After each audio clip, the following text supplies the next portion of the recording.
I call the meeting to order. You guys can say the Pledge of Allegiance, please. I pledge allegiance to the flag of the United States of America and to the republic for which it stands, one nation, under God, indivisible, with liberty and justice for all.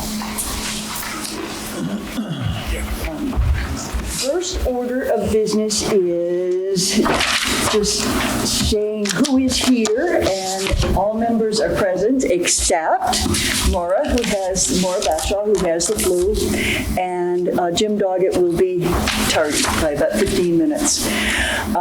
I do want to say that Matt is a little sleep deprived, having had a meeting last night and driven home in a snowstorm last night afterwards. So we're going to shift the order of what we're going to do. As soon as Jim gets here, we'll start to do the various warrant articles. So if there are any questions, then Matt can be a resource for us. And then we'll let him go. And then, for which he's just like, I'll have to do that. And then we'll take on the rest of our agenda. Okay? But in the meantime, we're just filling time till Jim gets here. So, could I have a motion to approve the minutes of December 12th, please? Motion to approve. Okay. Second. So that's, you got that? Cheryl Gannon and Larry Heath. Thank you. Discussion. Let me pull them up. Cheryl, I know you sent a couple of proposed changes. Yes. I crossed out finance because it's not a finance committee, it's a budget committee, because there was a finance committee of the school board, so we don't want that to be confused. Don't know why this happens. Is it just on this? Yes, it doesn't happen at home, it only happens here. And my settings are all for it to be on forever. I mean, there's just no reason for it to happen, but that I know of. Okay, your other one, you had another one? Yes. Well, the one that Matt just told you, an approval of December 5th minutes. Taking out Matt's name vote. here. I can get it. Grab it. Gone. Okay, and there was another one down low, wasn't there? Yep. Yeah, committee comment. Did you know article? To continue with the process, content to be vetted by committee prior to publication, not public hearing. Okay, publication. And that's, I don't know, did you use the word vetted? No. Because then I didn't recall that. It was more like, Approved, right? Reviewed. It isn't even approved because we don't have a meeting. We haven't got a right to know law to be able to do anything. You can make suggestions and I'll either incorporate them or not, because there isn't any, it's not really, there's no real process for it. For what are you talking about? Talking about the Did You Know article. It doesn't get vetted or approved because we don't have a meeting to do it. But prior history, we have discussed it at meetings, and then whoever was writing the article would send it. But this was never discussed. It was never discussed that there was going to be a Did You Know article. It was published, and we were sent emails saying, this has been published. I don't think that's appropriate. I think the committee You already said that last time. We already heard that part. I just was talking about the word vetted. Well, but I don't care. I mean, it's no big deal. Is there anything else? Anybody else? Anybody else? I think it's not.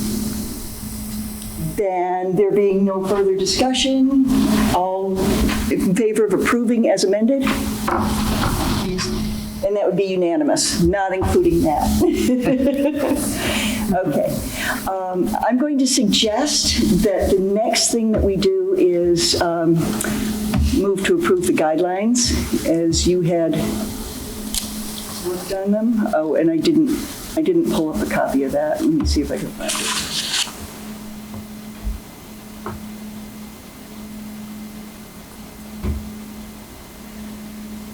If I have it. No, I don't have it here, sorry. You don't have it in Cheryl's email? Pardon me? You don't have it in Cheryl's email? I don't, not in my email, let me check. Dated January 4th? Yep. Find it.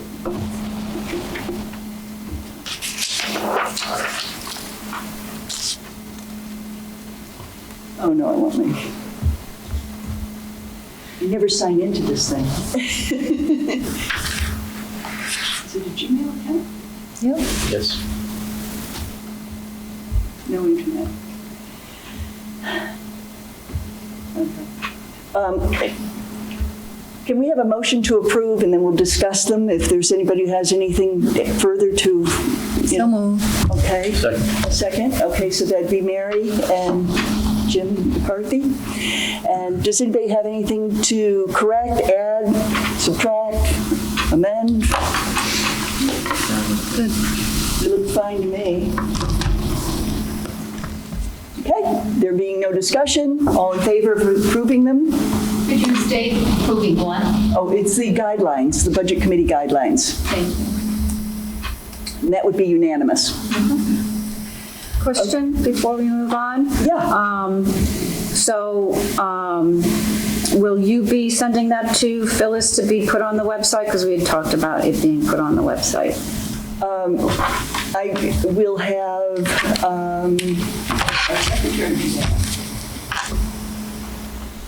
yeah, but it'll go on the website. So I will send it to Judith? Or will you send it to her? Yeah, I'll send it to her. Okay. Or you can, I mean, whatever you want to do. Would you like to send it to her? Doesn't matter to me, just someone needs to send it to her. Okay. School board report. Guess that's me. Well, essentially, school board report was the approval of the warrant articles, and to put it one way, they were all approved last night, including the two plus one citizens petition were all approved last night by the board. And that's the wording that's approved. It isn't voting on. That's correct. It isn't voting on whether, the thing that goes on the ballot. The words were approved so they could be sent to DRA for approval. Then it proceeds on from there. Okay. Is there anything else? That's essentially everything. It was a quick, short meeting last time. Yeah. Okay, so what I'd like to do, I think, is just move into the presentation. I let some of you know beforehand who were here a little bit earlier, but what I did was to attempt, sorry.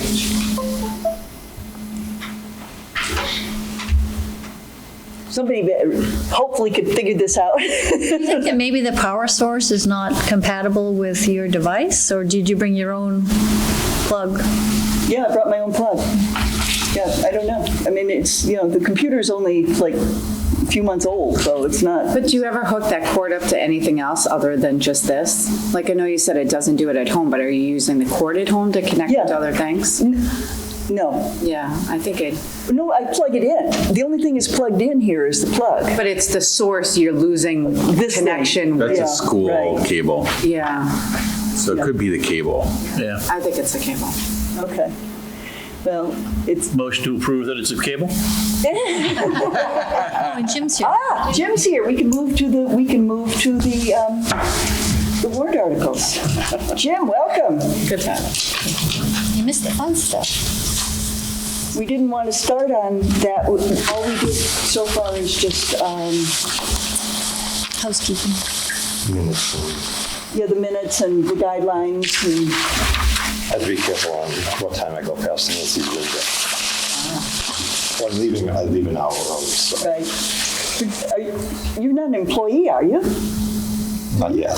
Okay. I'm just filling in for Gail. Yeah, that's what I thought. Okay, so we have warrant articles, and we have some of them that we need to approve. The first one, or vote on whether we're going to approve them, yes or no. So the first one is warrant Article 2, which is our proposed operating budget. Can I have a motion to approve? Can I, before you start, are we approving for it to go on record that we approved it, or are we approving the wording of it? No, we're Much approving like- it to go on record. Yeah, to go on record, to go on the warrant article. This will go on the report that goes out. It's not to approve, it's to recommend. Yes, to recommend. Thank Even you. though these are just draft, this is just the draft? I'm sorry? Drafts. This is not the draft. This isn't the draft? Oh, okay. And remember, those approvals or non-approvals or recommendations or non-recommendations can change after deliberative session. Yes. Yes, Yeah, I mean, deliberative session could change anything. anything. Can I ask a general question? What? If people if they oppose it, are they going to list who opposes? We will in our minutes, but it will just have the number. It has the number if it's, 8 zip or 7-3, or, whatever it is. Okay. Okay. I just want to understand. So, could I have a motion to recommend? We don't do negative recommendations, so could I have a motion to recommend the operating budget, the proposed operating budget? So moved. Thank you, Larry. Cheryl is seconding. Any comments? Okay, all in favor? And opposed? Okay, so that is 6-1. And you can note that Mr. Doggett's opposed. The next one is the collective bargaining agreement. Now, we have Matt here as a resource to help us with some of these things, but what I did was I had a long conversation with Tom today and went over a lot of the detail, and I read it and so forth, and then broke it down into some major points because we just got it. Excuse me, that's Article 4 on our paper. Is it Article 4? Okay, thank you. I didn't have the... Point of order, I guess I should have said. Okay, so a couple of the things in this are that the total cost of 3.5% raises for everybody, except for Mr. Stack, who's taking half of that, since he just had a substantial salary adjustment recently. The total for that is $53,476.19. There's also, because they are now a Teamsters union, they have access to a large numbers-driven insurance plan, which is going to result in net decrease of $35,126. The contribution rate for the insurance was increased from, for the district, their contribution rate was increased from 10% to 11% with this agreement. There are also, one of our long-time things that we've talked about is travel, and the reduction, there was a reduction in travel for the 3 administrators who do have travel expenses from $3,000 to $2,000. Those administrators are the athletic director, the facilities manager, and the I don't know her whole long title. Dr. Haynes, the curriculum coordinator. The curriculum coordinator. She's a really long title. It does include $450 a month for insurance waivers. That's for people who don't elect insurance instead of the former $300. So that was a give back. It is a 1-year contract. This is the total cost of the district, as you can see. And this is about $14,000. Yeah, $14,355.59. And it's a 1-year contract because what happens, what the team wanted to do is to put it into effect so that that insurance is going to be in place. If any future proposed contracts don't pass, and this one does, that insurance would still be available at the reduced level. Those insurance savings would still be available to the district. There's a possibility, too, that's being explored, that this lower insurance plan could be offered to other district employees, but that's very much being looked at in the beginning. So, comments? Could you please explain the total cost of the 3.5% raises is $53,476 again? How did you arrive at that number? That is the number that is based on current salaries. Yes. And some of the people are retiring and that kind of thing. So, there's going to be replacements and adjustments, but it has to be based on what's currently being paid. Yes. So based on what's currently being paid, a 3.5% raise for those administrators would be this 53,000 number, except for Mr. Stacks, which is a little bit less. So that's just administrators. That's just for administrators. And it's not all administrators. So I was going to say, how many administrators is this? How many are there? 12, what? 11 or 12? Yeah, it's like 12. It's all the administrators and department heads except for Mr. Angel, Mr. Ambrose, and Jody? Jody. Patty. And Patty? Yeah, Patty's not in there. Oh, you know what? I was wondering Yeah. why she would be. Okay, all right. So not Patty, the curriculum coordinator. Yeah. So that's 12. The 12 is without those that you It just would mentioned? be all the principals, the assistant principals, athletic director, facilities director, Technology. technology director. Yeah. Not special ed, not curriculum coordinator, not business administrator. And that's superintendent. Yeah. Do we have a copy of it? We do have a copy, don't we? Yes, but I have to have them back. They're not signed, so they're not approved, Joe. Right. Yes. What raises did they get last year? They didn't get any. They didn't get it. Okay. They didn't get any. Prior to forming the union, there had been some substantial adjustments in some of the salaries. Mr. Ambrose took a look at what was kind of comparable positions and what the salaries were, and Mr. Stack got a substantial raise, and now he's about where he should be, according to, the competition. Our special ed director got a good raise, but she's still at the low end of comparable, so she's getting the 3.5% if this is approved. The rest of them, a lot of recent hires, so they're at, kind of normal rates. May I clarify Ms. Mattia's question?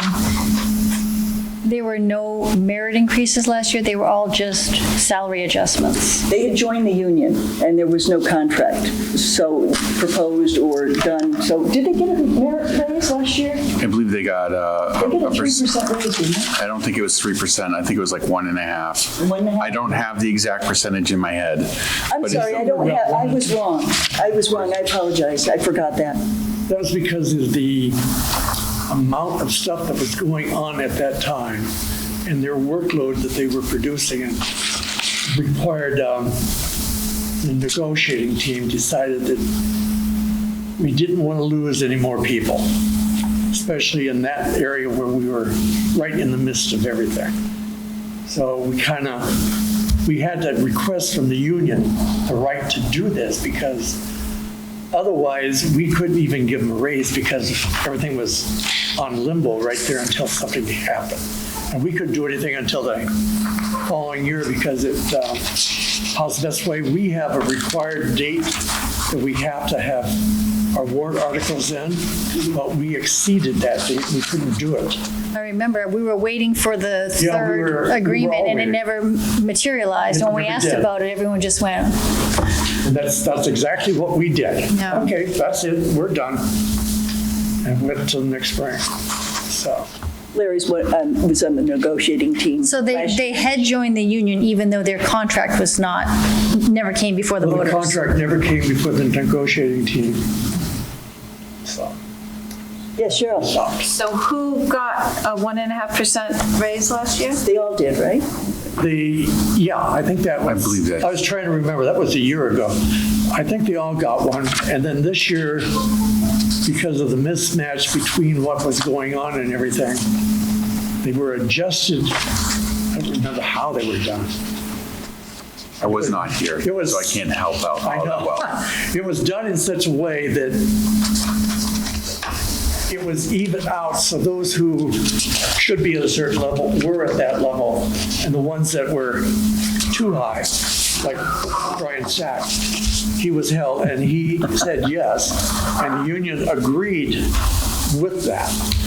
It was, this is a negotiated contract that essentially took us almost 2 years to get done.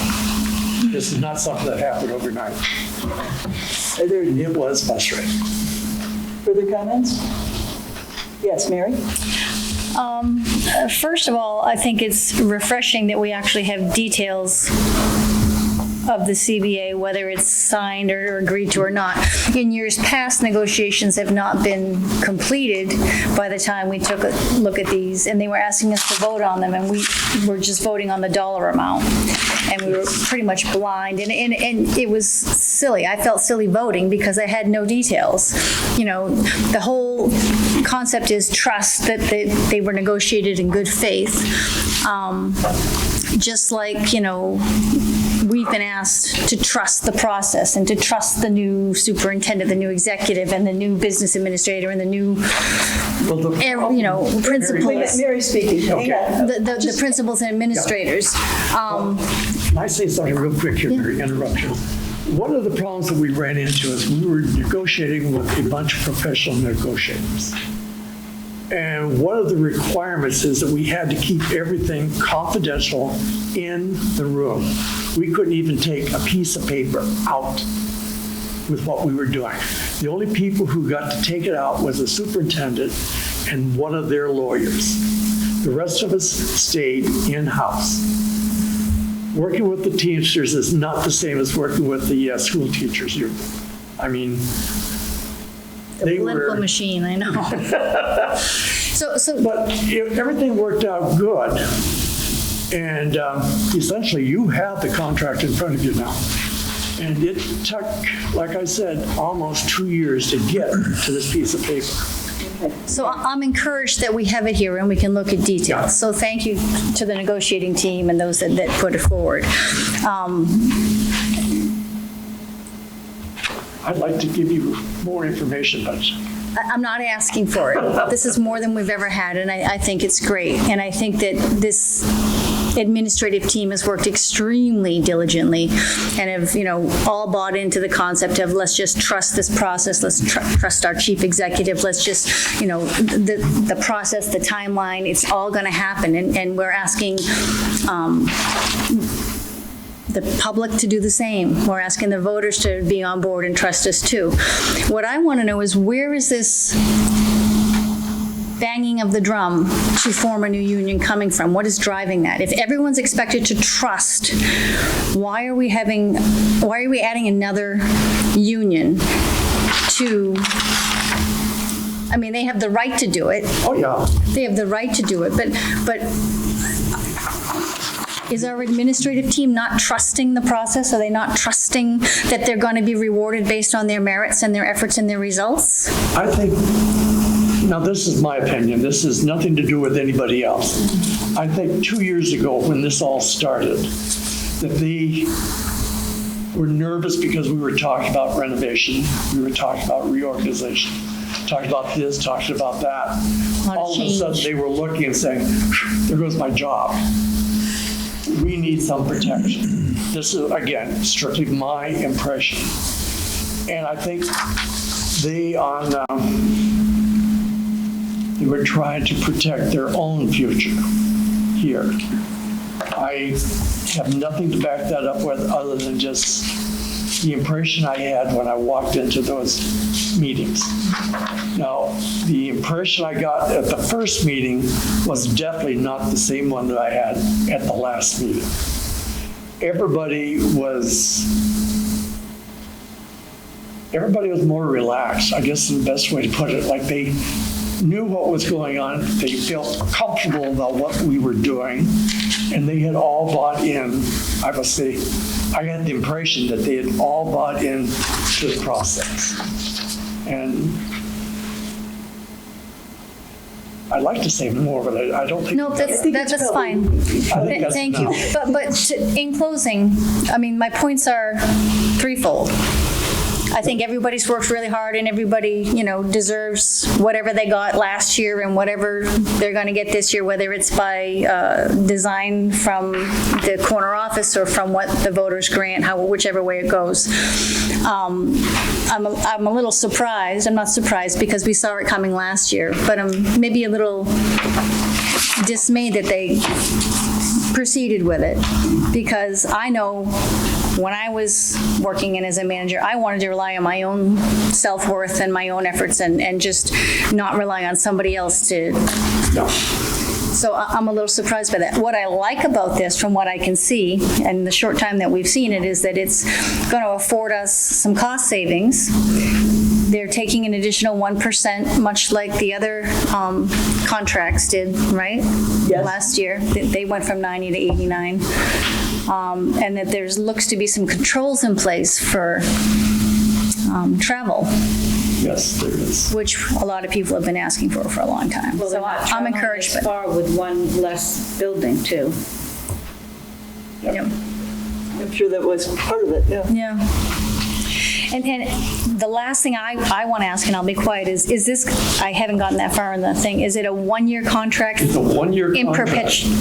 perpetuity, or is it going to go to a 2 or 3? Clause yet, but I want to reread it. You Say ready? that again, Jim? I said I haven't found an evergreen clause in it, but I will reread it. No, there is none. That's one of the things that we, the negotiating team. Yeah, that's death knell to any contract. Well, one of the things that we did, because we don't want to go back and do like we did last year, have 3 contracts sitting on the table. But you don't want them all coming up at once. Not all That's what of I was wondering about cycling. So what some we were did, 2 or we're 3 still years. working on a 3-year cycle. And what we're doing is we're sliding people in to fit into that 3-year cycle. Teachers will be coming up this next fall, then Paris, and then, well, actually, next fall we'll have 2. We'll have, This passes. yeah, we'll have this one, if it passes, this one and the teachers. They will go on to a 2-year contract, the admin, if everything works out. The teachers will go on a 3-year, and the paras will come back into the following year. So it'll go 3-year cycles, So only that's- one at a time. Okay. Thank you. That answer your question? I'm done. Thank you. I'll tell you one of the things I like, I'm not crazy about management being members of a union.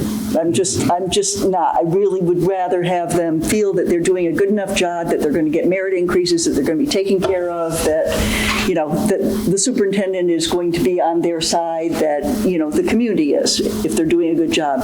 However, given that they have done it, and they certainly have a right to do it, one of the things I'm thrilled about is the Teamsters insurance that's available, and the savings that provides to the district, and the possibility that it could be extended to professional staff and the paras. And I think we all know the paras work primarily for their insurance and sometimes to spend time in the schools where their kids are.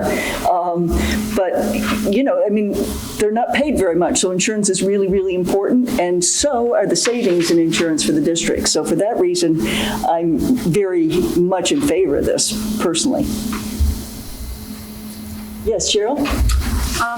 So this contract is for 12 administrators.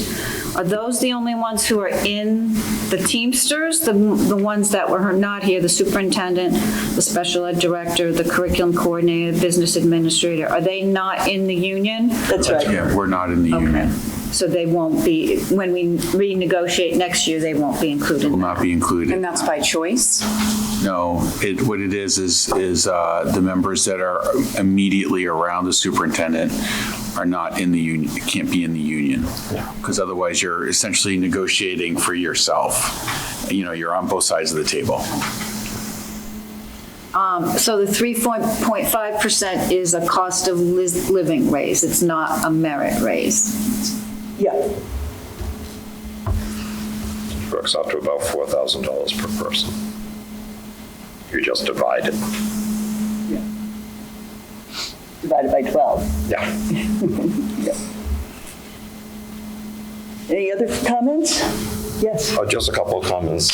One, that Mary mentioned, believe it or not, the last contract was the first time we had been denied the right to see the contract.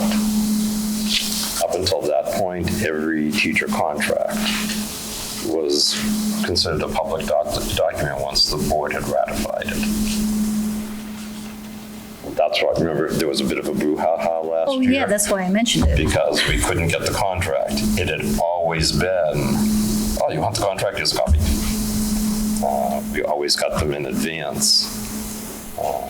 Well, I had a conversation with Tom today Yeah. and told him that it was very difficult to approve anything in a black hole, and that we really needed to Yeah. have the information on all these warrants in order to be able to do it. I was hoping at last night's school board meeting that would all be discussed, but it's coming in another couple of weeks. But kind of got an inside track on a lot of this stuff, and we have Matt here to help us out with it too. So, Well, my next question, this has been ratified by I'm the school sorry, board. I didn't mean to. That's okay. This has been ratified by the school board. It has been, hasn't it? Yeah. Okay.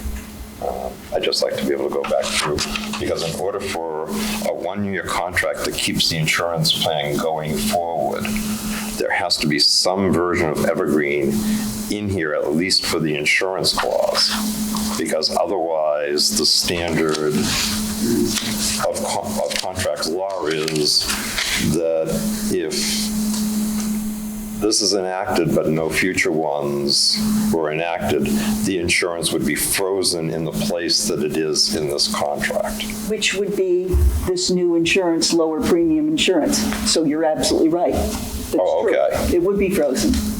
Okay, so there's no language in here that No, it's specifically just- makes. As you say, it's just contract law. Okay, yeah. And that's all it is. But I just wanted to find out, because the way it reads up there, it could be, there are a couple of different ways you could do it. One would be an evergreen clause, which, like I said, I haven't found yet, and Larry says isn't. I'm just going to reread it to double check. That's fine, Jim, because the more people that have their eyes on this, Yeah, the better off we are. Like I said, I didn't see anything going back. It's usually someplace there, like the second to the last paragraph in little tiny print. But one of the things, while you're talking about this, one of the things that's kind of sold us on this contract is that the insurance. I'm going to go out on a limb here, and I'm going to probably get in trouble for it, but I'm going to tell you anyway. Be careful. Safety, Larry's going out on a limb. Yeah. When we were negotiating this contract, there is at one point there that we actually ended up with a negative number. I don't think you should be talking about that. This, All right, I'll back off. that's, yeah, I really don't. I think There is, it was strictly discussion. I will say, I do understand as much as I loathe the idea of management being unionized. Here, here. I understand their desire for protection, because, and Lord knows this is my 32nd year with Sanborn Regional. Every time there was ever a default budget, the first thing that disappeared out of the budget were administrative pay raises. They were just stripped out of the budget. It was a given. So if you had 4 years of default budget in a row, those administrators were still working on a 4-year-old salary. So I understand their desire for protection. I wish that it had not, been reduced to, this kind of necessity. No legality. But that's just a part of, experience in life. There are only so many times you can, somebody can hit you with a hammer before you go, stop. And so quite often this is the only way to say stop. Yes. Just real quick, I agree with Larry's sentiment that I think it's because of the restructuring, there might be some apprehension, what changes may come down the pipeline. So I think that's just my take on it as well. So. I'm for them getting raises, so they do a good job. I'm for everybody getting what they deserve. Yeah. With the teacher contracts, we have a matrix of step increases and what have you. There is no matrix in this Okay. contract. This is a 3.5% These are not steps. raise. These I mean, are it's not- salaries. I realize that. I didn't know whether or not This there is was it or not. a supplemental document to go with this of some sort of a matrix. There is something, because Mr. Ambrose told me some sort of a thing, but it lays out the specific employees and their salaries and benefits, so it's HIPAA, you know, it's got stuff on it that we can't discuss it, see. and it's really, the paper never hit the desk. Let's put it that way. Okay, well, there are places that matrices work appropriately, usually with hourly employees, not with salaried. And that's why I wanted to know whether or not there's, any sidebar agreements or what have you that are actually attached to this that we don't Right have. now, there is no agreements, sidebars, or otherwise.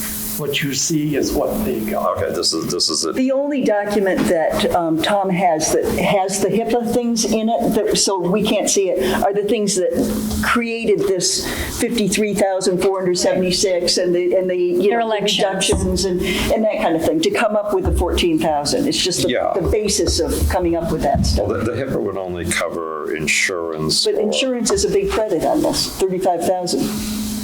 You have to include. No. The warrant Okay. article. As far as the pay raises and the insurance wouldn't Oh, be no. part of a matrix. That's secondary because at least in theory, if you have a matrix, that shows you where a new employee would enter the district. Right.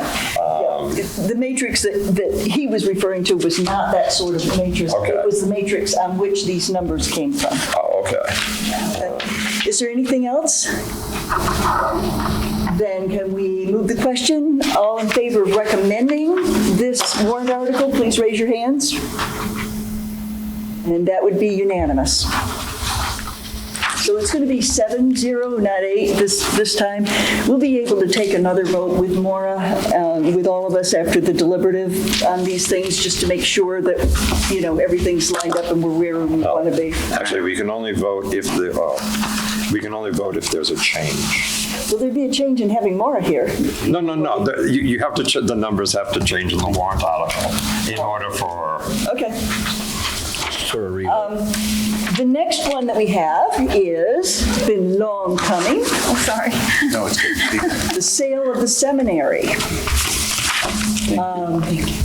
This is a sale of property which has been totally vacant for 4 or 5 years, uninsured, and is a potential liability to the district if anybody were to break in and get injured or cause property damage. We have no coverage.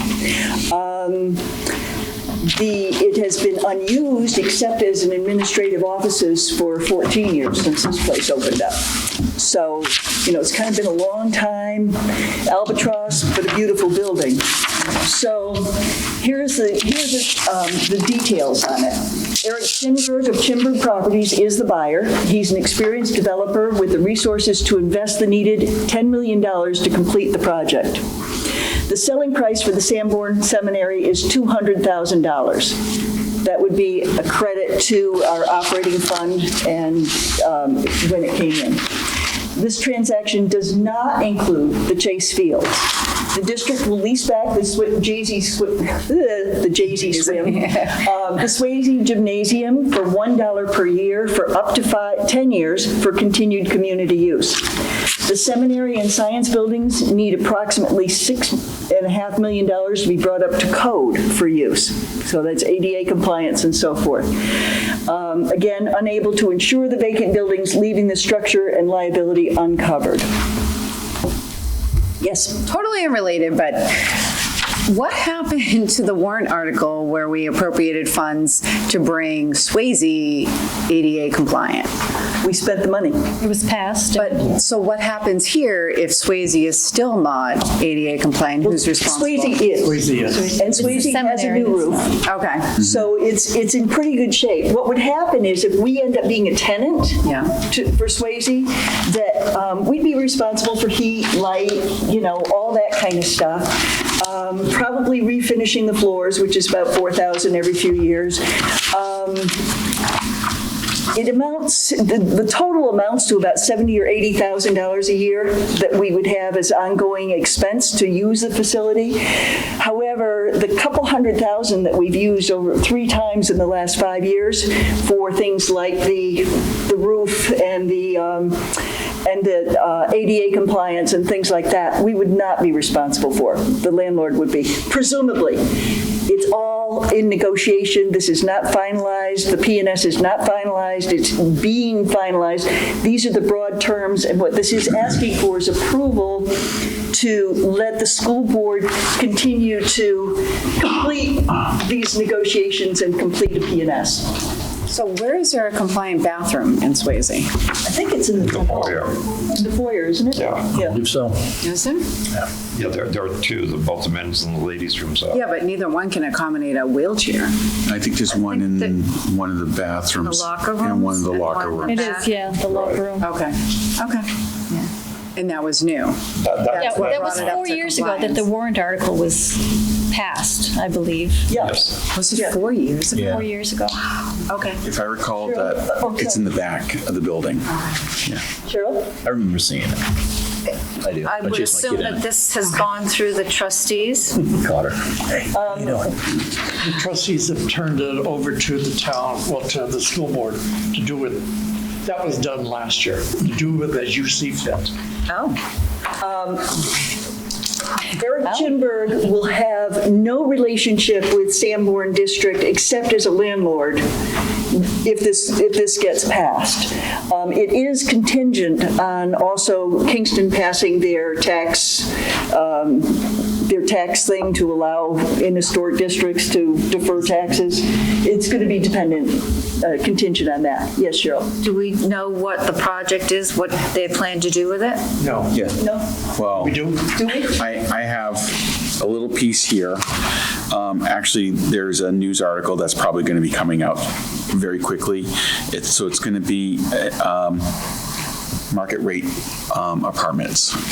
I'm just going to leave it at that. Okay. Market rate, which means like it's not Section 8 or whatever, just, It's going to be a beautiful building, okay? Yeah. I do have concerns, and I suspect that there will be others out there, that we're selling the property for much less than our recent investment in the property. The roof on Swayze, the bathroom upgrades and what have you, were well in excess of $200,000. yep. Was there an appraisal? There has been appraisals done on the property. The difficulty would be trying to find a buyer to purchase this property for that amount of money. In this particular case, we've been trying to find buyers, as far as I'm aware, the school district's been trying to find buyers at least for the last 12 to 14 years. And Mr. Chimberg is the only buyer who has gone forward this far in the process.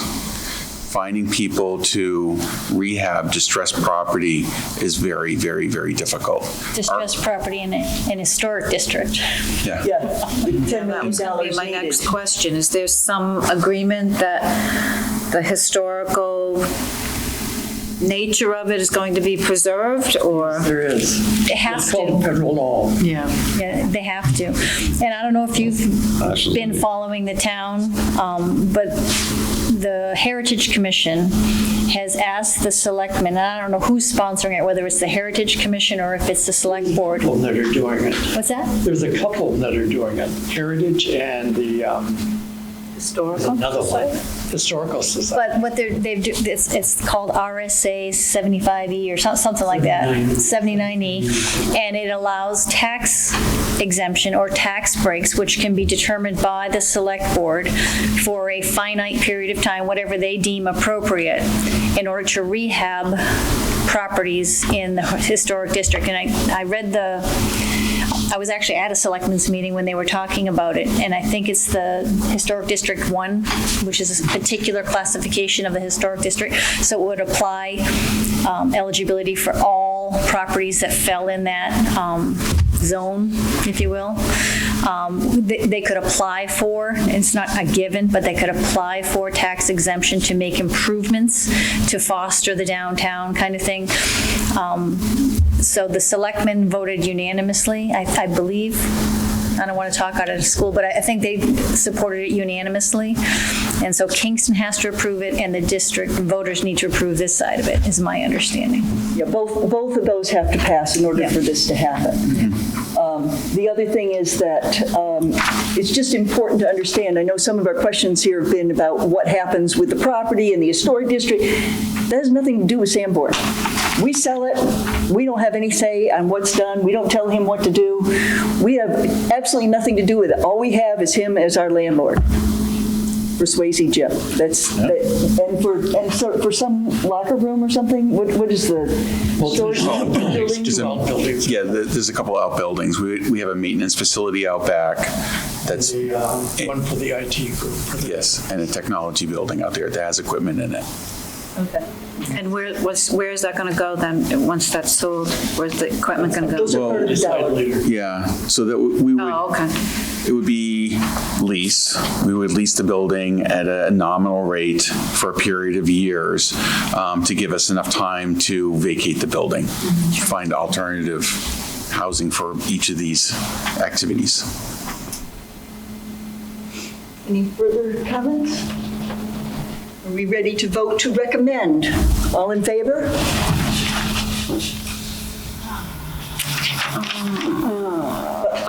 Yes. I was hemming and hawing about adding something, Okay, please. if I may. I shared Jim's concern about what we've expended for capital improvements on this property. I voiced it to the school board in an email. And I don't want to throw salt on a wound, but our Newton residents,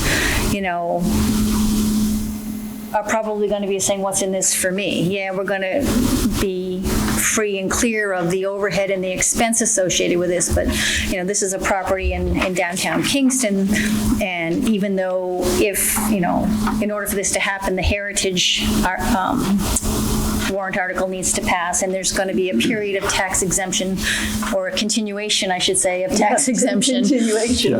But at some point, there are future revenues there. So I just want to put that out there, that people are aware and people are concerned and have acknowledged that it is a legitimate concern. But I also want to make sure that people are aware that because we're leasing back for $1 for a period of time, which is yet to be determined, we're still on the hook for all the overhead and associated costs. So we're not going to get any immediate relief from the ongoing expenses and costs for this until such time that this is completed. And, those terms are still being negotiated, so nobody can say for sure how long that's going to be. But I thought it was important to put out there that this isn't, if it passes, it's not going to be a free and clear thing right away. We're on the hook for the costs associated with maintaining and operating and running this. It's going to be business as usual until the paperwork is signed with the realtor. Correct. So, and even thereafter, when we lease back is what I'm saying. Matt? Okay, I'd like to make sure that everyone understands that the taxpayers are going to get $200,000, and these are funds that are going to be used directly to reduce the tax rate when they're received. The second thing is even though we're going to have some operating costs associated with the gym, there is a finite life to that. We are anticipating to be using the gym for a period of years, and after that period of years, the district is all done with it. So there will be a reduction in the operating costs associated with operating the seminary property, a property that we do not use. Okay. Another one is the amount of time that administration spends on that building goes away, and now we can actually focus our attention on education as opposed to property management of an abandoned property. As far as a Newton resident, it was one of the things that certainly came up for me was, what's in it for Newton? I mean, Kingston gets a really nice building, get to keep it, get to maintain it, get to, get Earn some tax revenue on all this kind of thing. The only thing about it is, that kind of point that you made about the finite period of time for the 80,000 or so a year. The other thing is, as our enrollment declines and there's less need for an additional property, 2, we get to keep Chase Fields, which is something that was not discussed at early people who came forward wanted Chase Fields as prime building space. And the third thing is the liability that's possible if something were to happen, and I hope that there are no trespassing signs on the building. I hope they are.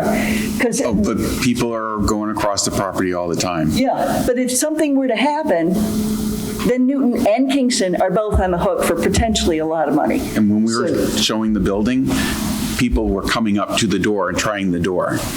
There are people constantly going to that building all the time and peering into it.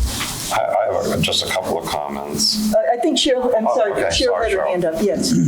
So if the other article that Kingston residents have to pass doesn't pass, what happens? This is null and void. It doesn't, There's no sale. so it doesn't say that here anywhere. Well, that's the way that it's going. They're going to, that's what the... We're asking for permission to sell the property. We're not asking for permission for the town to pass 79E. That is on the town side. I think But if it doesn't sell, nothing happens. Nothing happens. Status quo. But that's the town side. We can't control the town. We can't tell them what to do, but it's part of the agreement. No, I think Cheryl is saying is there's no parenthetical on here that says, should the town of Kingston not pass warrant article, whatever number it is. But that different town meeting, different entity. That's the town. We're asking for permission from the school district. That's town meeting. And it'll be in the purchase and sale agreement that it has to do. That's where that contract is made. It isn't on here. Well, I feel like there's so many questions. A certain parcel of land. What parcel of land? It doesn't say it in here. It does. On the warrant article, doesn't it give the tax map? Yeah, it gives the tax map. R34, lot 17.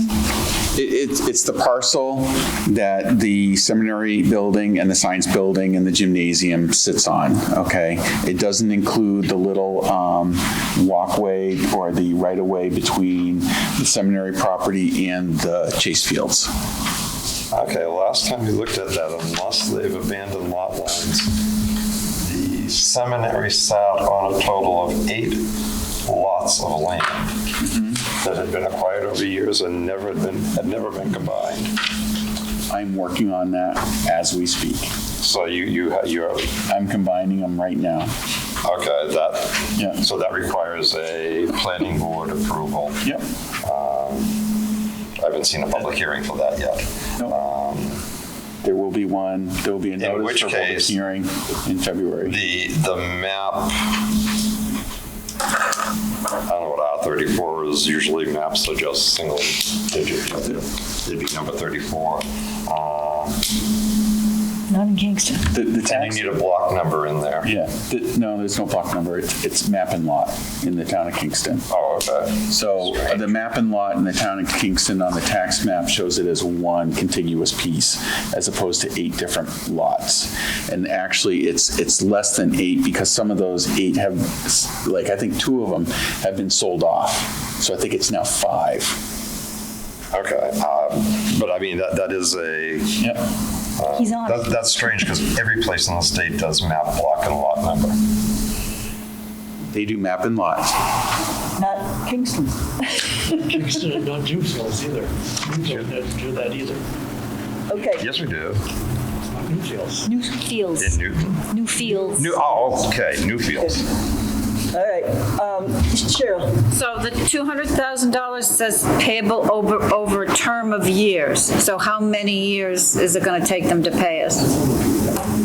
That's what purchase and sale agreement is still being negotiated. We're giving them permission with this to negotiate and execute a purchase and sale agreement and to sell the property. I don't feel comfortable approving something not knowing the details. Will we have those details before the vote in March? No, probably not. It depends upon if the purchase and sale agreement was approved. All we're asking for is authority to sell the property based upon the conditions that are contained within the warrant article. Once if this were to be approved, we can't exceed beyond those specific details. The details, like a term of years and a long-term lease, we don't know what that long-term lease, for how many years that would be? For the purchase, for the sales price, I'm anticipating an amount upfront and an amount within a couple of years. So we're not talking like 20 years, we're talking in the near future. A roll of quarters a week. I think it's also important to know that not only is this a unique buyer, but he's also very qualified. Yeah. And qualified financially, so he'll be able to come up with that $200,000. He'll be able to come up with the $6.5 million and the other $3.5 million to complete the project. We've got a qualified buyer. That's already been determined? We are anticipating that he's going to put in about $10 million into the property to bring it up to beautiful standard. And there's no guarantee for the lease. I mean, it could be a year and you're out. I mean, it says up to 10 years, but. Yes. Yeah. And I just want to speak on that a little bit. Yeah. Our usage of Swayze Gym is going down. Right now, we are using it, but it's mainly being used by outside organizations. So I don't anticipate using the gym for many years. Is there a contingency plan, though, now in case it does go away quicker than they expect? I mean. Okay, I can. Right now, we have 2 gyms at the high school. We will have a gym at the middle school. There's one at Memorial School. One at Bakey. And there's one at Bakey. So we have enough gym space for 1,600 students. I know that you say that, but with a kid in the basketball organization, they struggle for gym time. So I feel like if it is let go very quickly, it will become a problem. I've reached out to the basketball organization directly and told them that they have a home no matter where we have gym space. So you just mentioned the middle school gym. It's my assumption that the middle school is going to be completely shut down and there'll be no access to it for anybody. But now you're saying that there's a possibility that gymnasium may be used. We haven't gone to Article 7 yet. Jim hasn't turned the page. Okay. Yes, sorry. Just a couple of things. I'll turn into a Newton resident after my first one, and that is $200,000 payable over a term of years, interest-free. I mean, there's no parameters given there. I mean, literally the way this could read, he could pay us $20,000 a year for the next 10 years and not pay a penny in interest on, once again, a building that we have much more invested in than we're receiving back. Now I'll turn into a Newton resident. For $1 a year, we're going to rent something that's going to be a major benefit to the town of Kingston and all those lovely organizations, not the school, that will be using it. But we will be paying, I as a Newton resident will be paying the maintenance for the Kingston people to utilize. The gym is used, just not as much as it used to be. Right. It's used by Sanborn students. However, it was just said that as our enrollment declines, the school use is going to decrease, and there will be an increase in the number of private organizations who are using it through the school system. Just like the town of Kingston votes there. Can I correct something on that? Yeah.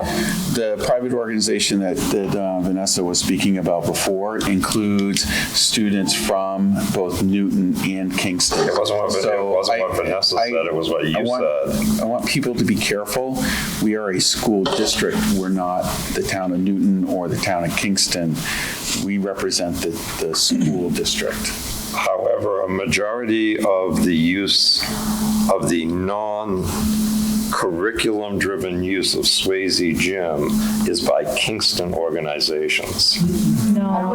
He didn't say that. No, he didn't say that. Okay. No, that's not I don't correct. think that's Yes, Jim. I think that we're getting a little tangent on this. I think the mission is for us to either vote for it, approve it, or decline it.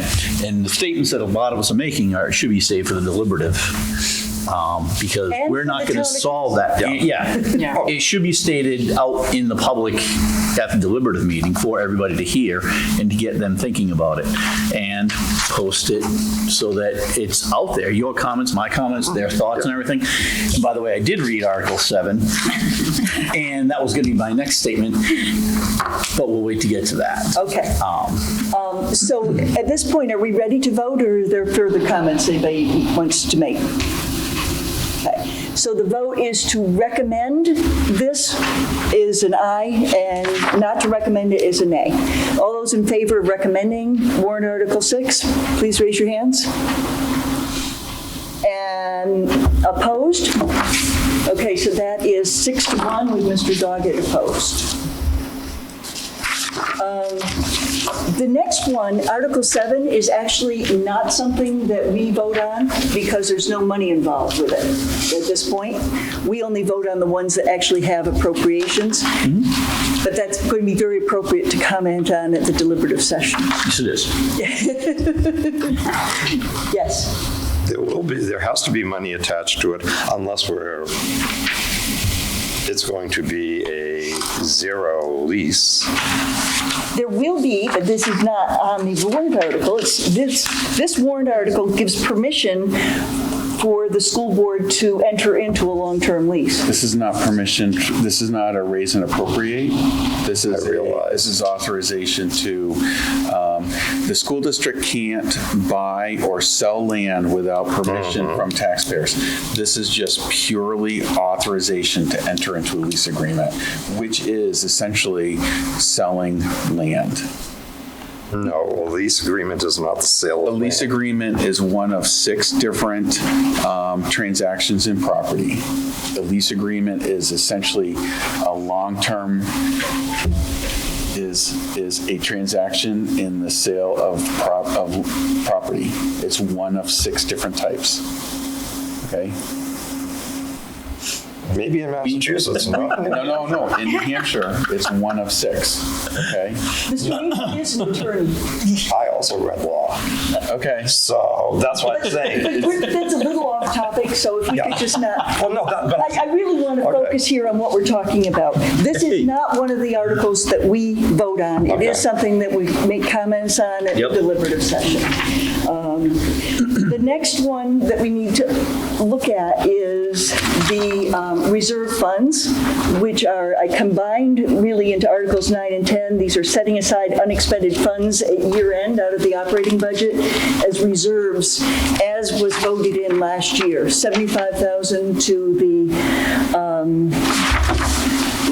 $75,000 to the Capital Reserve Fund and $25,000 to the special education, isn't it? Reverse that. Special education fund. Let's reverse that. It's 75 to the education, 25 to capital. Oh, yes. that's different than last year. It's reversed from last year. No, I don't believe so. It should be the same. Really? I remembered it the other way around. I may be wrong. Probably because the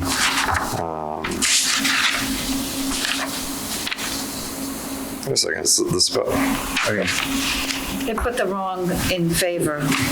They forgot the budget committee already haven't voted on this. Whoever Okay, typed yeah, this this is up. good. No, the No, budget it's committee is school board. Yeah. on the top of the next page. Last year, I thought there was. Oh, yeah. Turn the page, it's on the top of the next page. Oh, no, but they wrote school board instead of budget committee. Yeah. They got reversed. Oh, all right, I see. Yeah. I will make sure that gets fixed. So this is adding to existing funds. So, I know that this is so silly, this is the dumbest question, but just help me understand. No amount to be raised from taxation, but then there's a tax impact after it. This is money that's already been taken because- away. Oh, because it's just misleading in thinking that. This Okay. is That's a money mistake. that's going. It is. That's a mistake. Okay, so it shouldn't be there then? Yeah, it should. Zero. Okay, and the same for Article 10 as well? Yes. Okay.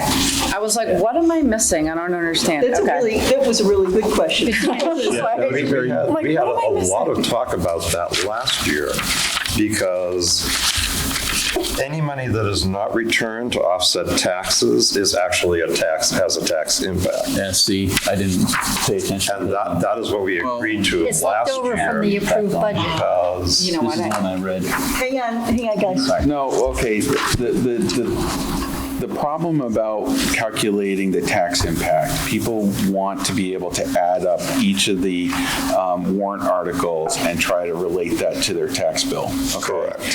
What you're saying is a theoretical, like, return of money and then take it back from people, okay?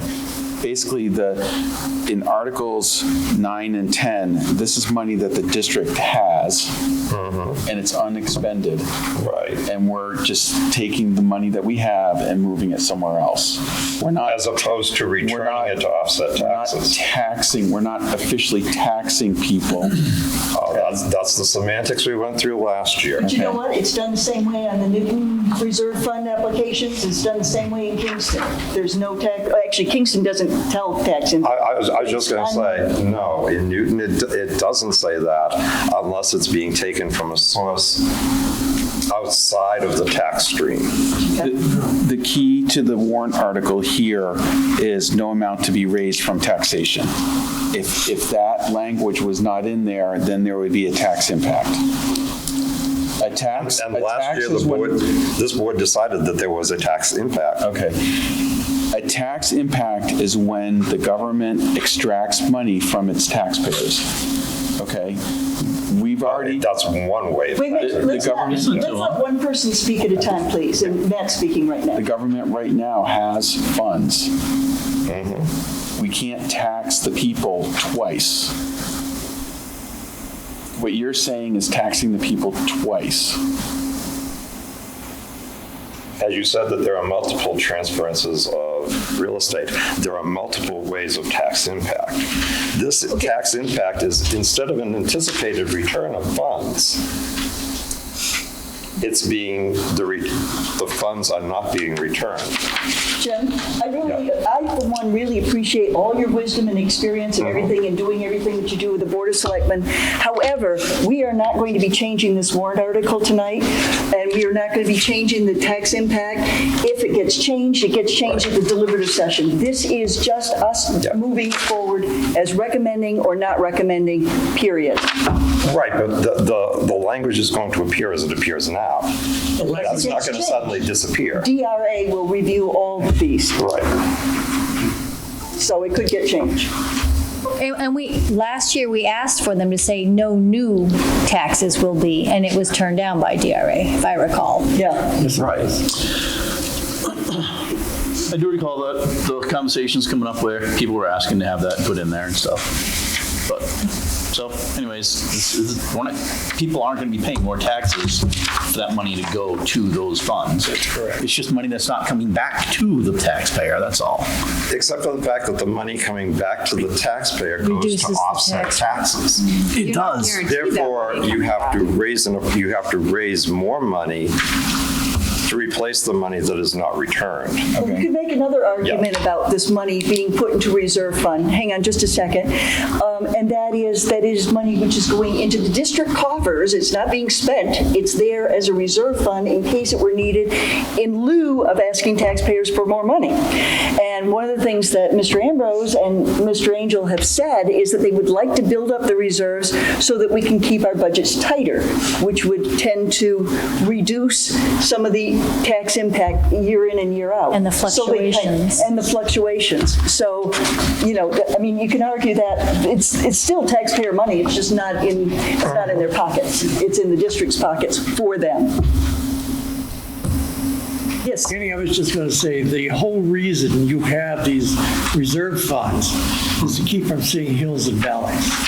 A nice level tax rate is a hell of a lot better. And one year you have to dig money out, and the next year you get a couple pennies back. That's all these reserve funds. You don't have to sell me on the concept of capital reserve funds, because I was one of the people who helped create both of these. This is money that is in reserve as of June 30th each year. That money, then the board can sit there and move over to these funds. It's already money that has been collected and determined where it goes.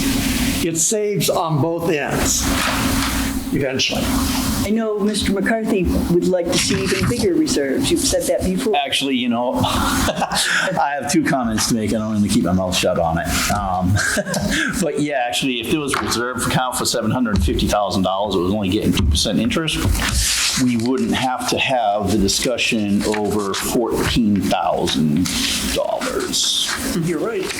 And if it was drawing 4% interest, we wouldn't have to have a few other discussions about $25,000 or 6% interest on a $750,000 account that we're waiting on to not spend. So, who wants to turn around and talk about where we're going to put money? 25,000 here, do that 3 times, 4 times, 5 times. It's going to add up. We're going to start saving a little bit of money, and it's going to level off the playing field everybody's talking about. It's not going to happen. Not until everybody stops thinking outside of the budget box. So, and you're not going to sell enough people on it. So can we get on? Please, can we get on? Are you calling the question? Question. Yeah. What? Move the I'm calling the question. question. Move the question. Okay, so we're going to vote now on recommending or not recommending Article 9, the Capital Reserve Fund for unanticipated educational expenses of $75,000. All in favor? Opposed? Mr. Doggett's opposed. Article 10, Capital Reserve Fund, Capital Improvement and Maintenance. All in favor? And opposed? That would be unanimous? Okay, so that's $25,000. Okay, so that passes unanimously. Yes, sir. I just want to make a comment in regards to what my colleague said. One of the problems that I've always had with these is that if you look in our revenues and see the pittance that our capital reserve funds make at the way they are presently being handled, compare that to the Newton Trustee of the Trust Fund returns, which are substantially higher. The school district capital reserve funds, last year I asked for what we had received in interest, and for the fairly good sized sums that we had in there, we were informed that it was under $300 in interest that it made in a year. Well, I agree with you. If we actually gave this some thought and moved this to a position where it actually accrued a certain amount of interest, it would be a lot better for the school district. Okay. Can I speak to that? Yes. I just want to clarify, these are monies that are held by the trustees of trust funds. We have no control over how they're invested. I cannot say anything to them about their fiduciary duty. It is off the table. No, but the school district does have the ability to decide which trustees to entrust the money through. So that would be a discussion perhaps for the Yes. deliberative session. And I'd like to move on to our last warrant article because we still have our public hearing to prepare and we have Matt to dismiss. The last one is a petition warrant article similar to last year's, which wording did not Sanbornize it. Sanbornizing means, kind of having it go for a period of time as opposed to just a one-year thing. And that's why ice hockey is not in the default budget because it wasn't Sanbornized in the, so this is written in the event that the default budget were to pass instead of the operating budget to be able to have ice hockey continue. Any comments? Just as a technicality, don't citizens petitions have to say on petition of the number of people who signed it? No, but there has to be at least 25. Actually, the RSA does require it to say on petition of 25 or more legal voters. I just typed it up from the RSA book the other day. Okay. This was written by a citizen. The citizens. They were advised who at DRA Sanborn uses and that they could go and get advice Legalese, and information and all that kind of thing. Again, at the deliberative session, it could be amended. But at this point, what we need to do is we need to vote whether to recommend it or not recommend it. Are you ready for a vote? Yes. All in favor of recommending? And opposed? The dog gets opposed, the rest are in favor. All right, and that is the end of that. Thank you, Matt. Thank you. You guys did an excellent job. I'm really impressed with the comments that you've said. I can sit back here and listen and make sure that when you guys are talking, I know that you understand the process and you understand how the budget's pulled together. Good job. Thank you very much. Thank you. So the next on ours is to finalize our slides for the public hearing. I will let you know that I got suggestions only from Cheryl and attempted to incorporate those into one presentation here, so hopefully we will be efficient and quick about it. There are a couple that I had some problems with, so those I expect to spend a little more time on. But the first one is talking about tonight, just introduction.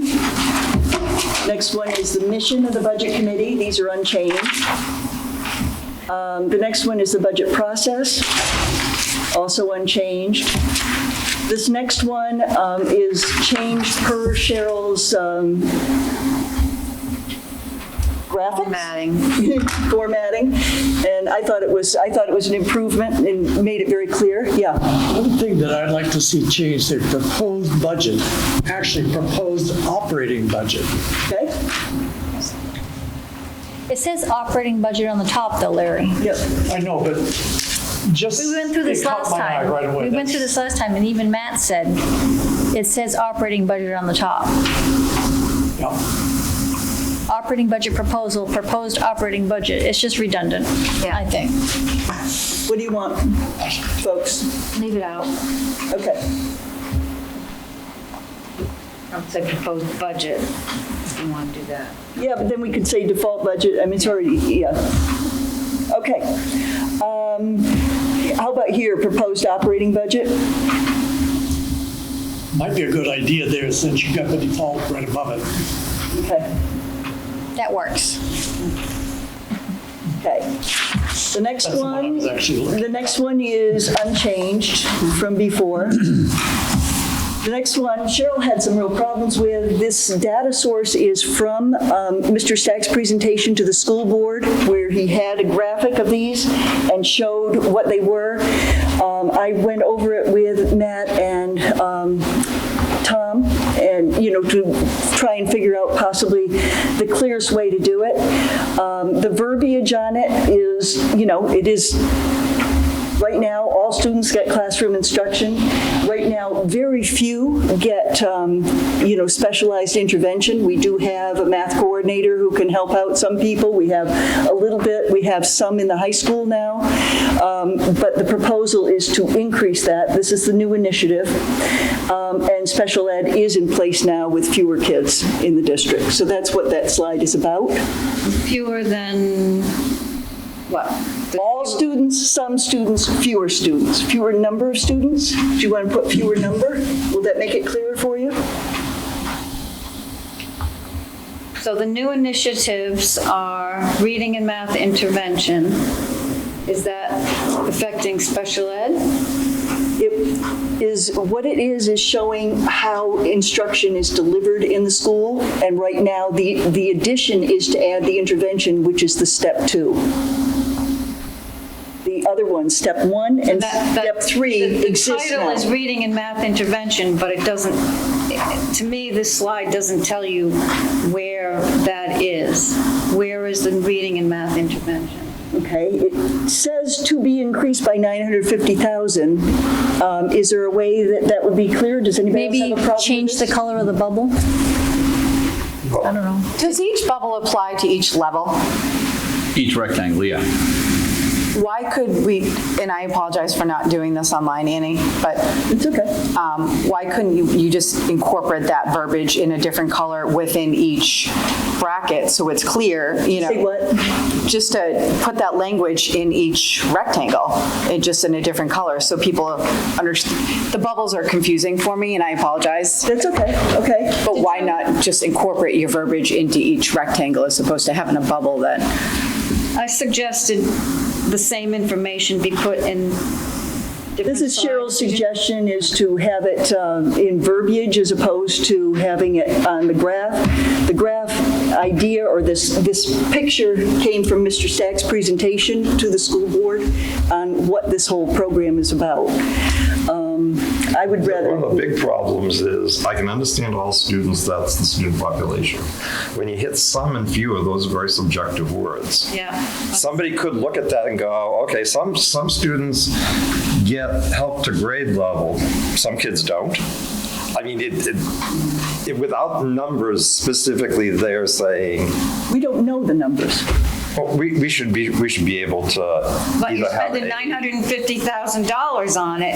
So why We don't know the numbers of students. We don't know how many students are not at grade level. We don't know, we don't know how many are in special ed. I mean, these are just things that, we don't have those numbers. Can you show the 2 suggestions that I made? So maybe that we could take like some from one slide and some from another? And while you switch to that, it was said that the $950,000 investment is going to help all students because of the targeted attention that the kids who need it are getting are going to free up the teachers to help the kids who can do more. And it's also, it's going to help everybody. So to put that $950 on the some students, I think maybe is misleading, because the way I heard it was that that is an investment in all students, and that yes, there's targeted intervention for those who need it in math and reading, but that's also going to benefit the kids who are eligible and capable of doing, what the heck was I complaining about for years that we didn't have enough of? Enrichment. Complained for a long time that we didn't have enough enrichment. Something like that. But would that help to Can you show the other 2 slides? decrease the confusion? Just to see what the difference.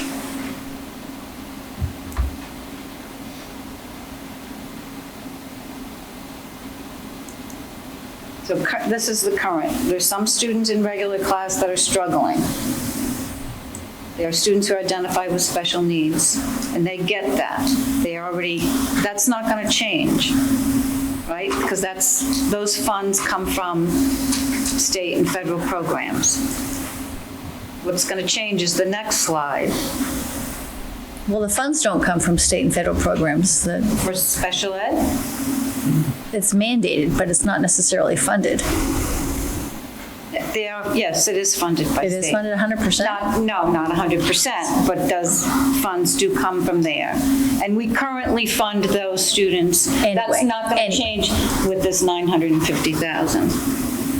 Both of these slides We lost it. are yeah. really confusing. So the new initiative would to hire additional staff for the students who are struggling, and the goal is to bring the students up to grade level. But This is too wordy for me. I think it's too wordy too. Maybe if you bulletized key points as opposed to writing off full, I know that's what you're trying to do, but I feel like that isn't enough. So I feel like So there's a if we- happy medium. Maybe what we can do is just on this one, come up with what the verbiage should be for here. It sounds like you're okay with the all students classic. God. All is a nice, it's a finite number.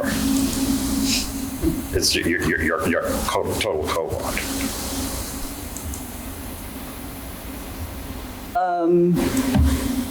And take out these bullets. I can read it. I don't think the new initiatives are going to affect special ed. Actually, they will, is what Thomas said in his experience and in his proposal for it, is that the new initiatives will reduce the number of kids by about 5% who are currently in special ed, because parents right now, the only choice they've got if their kids are falling behind is to try and get them an IEP so that they get some tutoring. That's what goes on, Cheryl. It's what goes on all the time. Well, It does. And he has said that. that's against the law. No, but she's right, because you do get lost in the system if your kid. In his experience, the number, when he's done this in the past, the number of special ed students does go down by about 5%. That isn't a huge number, but it is somewhat. It isn't going to save $950,000, but the goal is also to move the bubble or the graph up. The full bell curve. What? The full bell curve. The full bell curve up, so that instead of 50 or 55% of kids reading at grade level in third grade and doing math at grade level in fourth grade, it'll be 90%. That's the goal, is to move it up for all kids. So I like that you took, I think it was distracting to have those abstract kind of stuff there, but that last bubble that's remaining, could you just tuck it up underneath the new initiatives, reading and math intervention to be increased by 950,000 and then let your funnel thing go down? I like that. Because that would clean it up. Wouldn't have us darting all over the place trying to figure out what it is it's saying.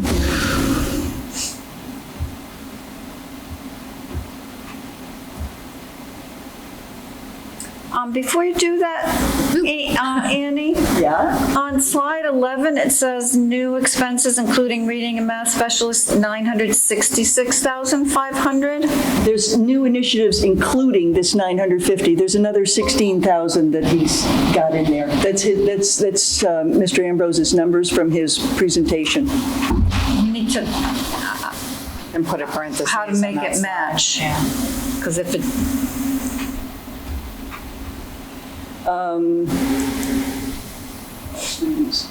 Targeted intervention that will benefit all. I like that point that you made. I don't know how to say that. Yeah, I just recall from one of the presentations that they said, look, this isn't just helping the kids who are struggling. By giving the kids who are struggling what they need earlier on, it will bring them up to speed and demand less of the teacher's time, because they'll be working with the paraprofessionals, and the teachers can then work with everybody and give them what they need. How about, But you can't fit that all in a slide. yeah, and I think that's getting However, more into if something you that put an administrators should asterisk after explain. the Right, it's out of our Yeah, wheelhouse.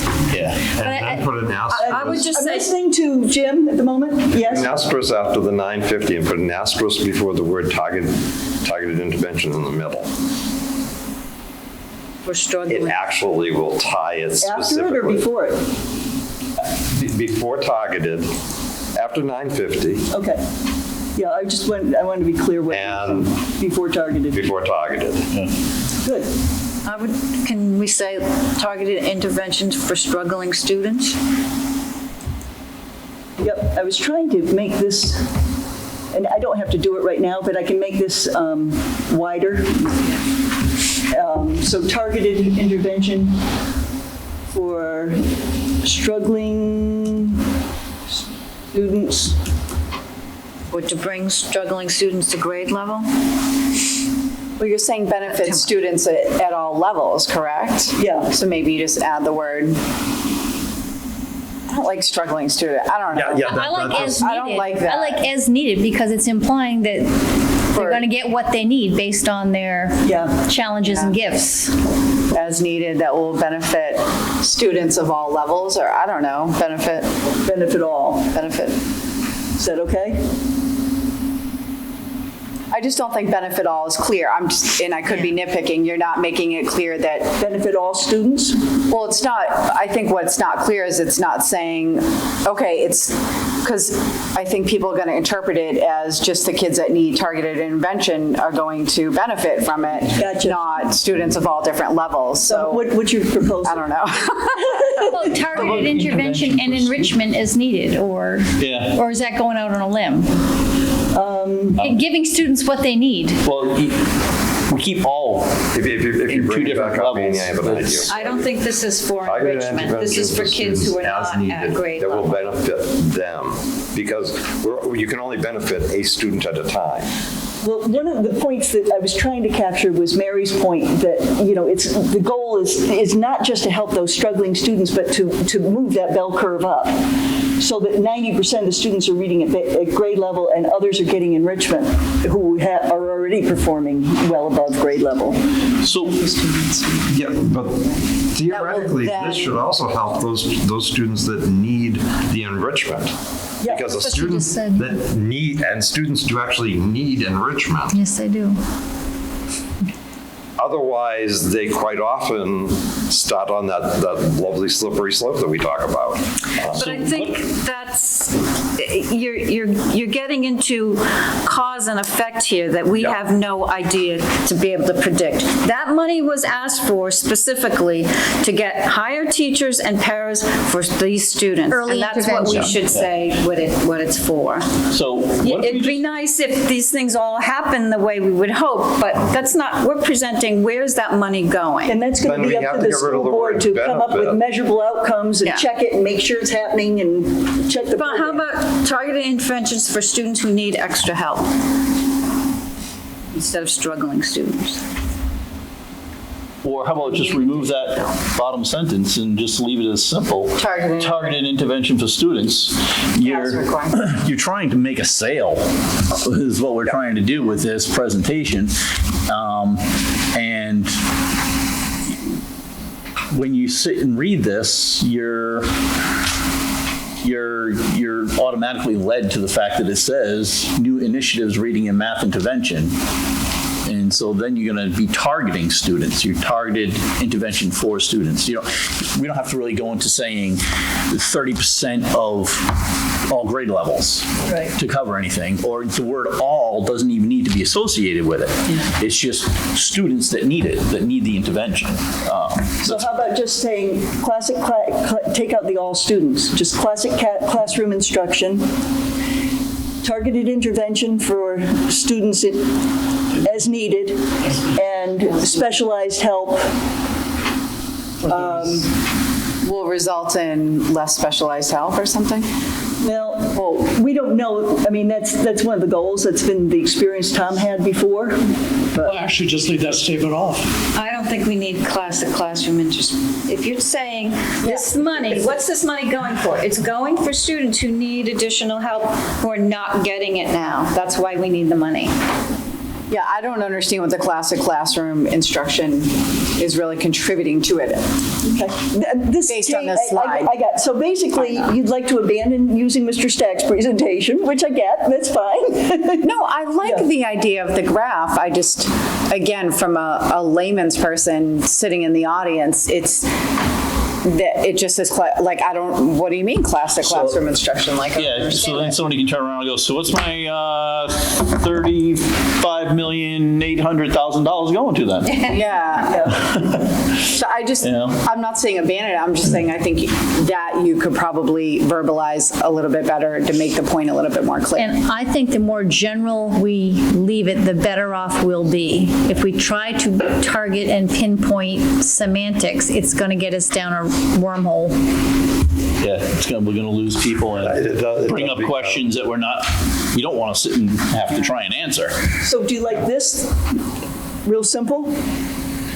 Or is there more to do with it? I don't think we need the classic classroom instruction, because that's got nothing to do with the 950,000 that's in the heading here. Right. Well, the specialized help also is already in there, and it isn't part of it. Basically, what we're saying is we're adding this in to what's already being done in education. Showing where it is in the framework. You're real close to the interpretation being, you have classroom education. I would change specialized help to special education. Okay? I was wondering Yeah. about that, yeah. And then you have classic classroom instruction, special education, We're adding and this in the new layer. middle is the targeted intervention for students as being sort of a cushion in between the two. Which is what it is, yeah. Right. And those are terms people are familiar with. Exactly. Okay, so are we good with this? Cheryl, you okay? Cheryl, how you doing?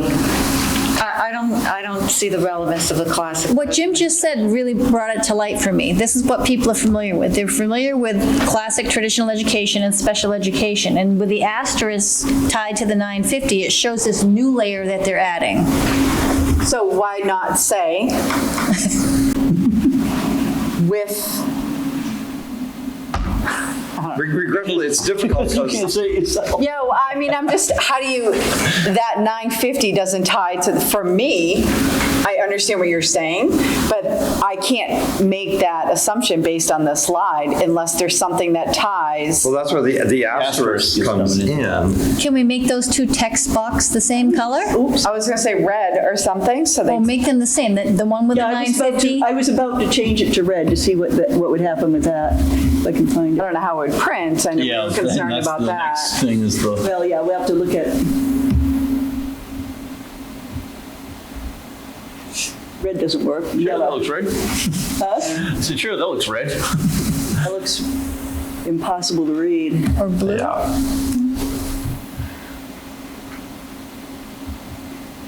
like they get smaller, okay. And the as needed, we don't want that part. Yeah, okay. What do you think? You good?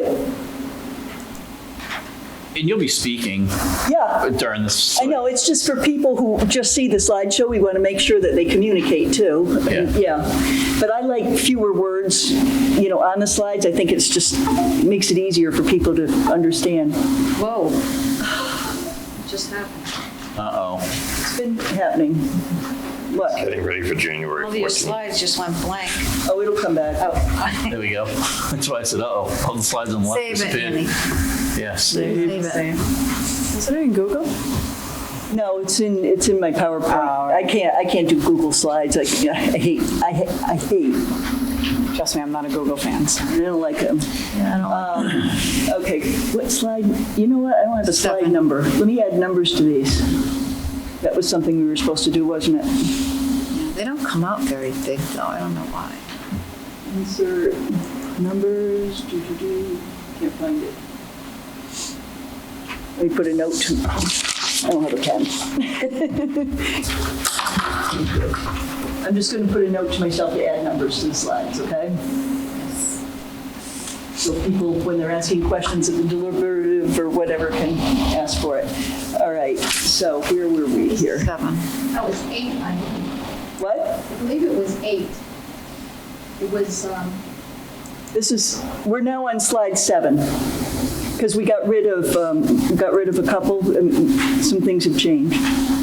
Okay, so this is slide 8, overview of the 2-year plan. I'll send you this when we finish it, Judy. no, then yes, thank you. But I'm just looking at what you had before. between the two. Yeah, the big four is different. Okay, so the overview, this one I simplified, just to put the reorganization savings together.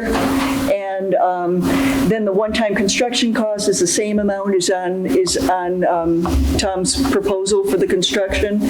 And the new expenses, including the math and reading specialists, and then net savings to taxpayers out of this plan. Now, explain why that 966,500 is different than the 950 that was on the previous slide? Because 950 is the amount that Tom has said and the school board has approved for math and reading interventionists.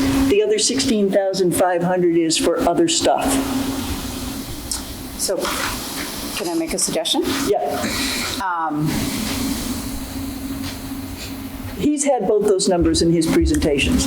Yeah, but we have to make this match. Somebody's going to say, well, you just said the previous slide, it was 950, Well, it and now says- you're saying it's 966. It says including reading and math specialists, so it's not just the 950 and Why reading and not math specialists. just say, including reading and math specialist, 950 plus 16,000 other, or something, break it down. I'm in favor of making it as clear as possible. In the reorganization, I like that you group them together, but I think people are going to want to see the differences, so maybe you put a bracket underneath that says elementary, 658, middle school.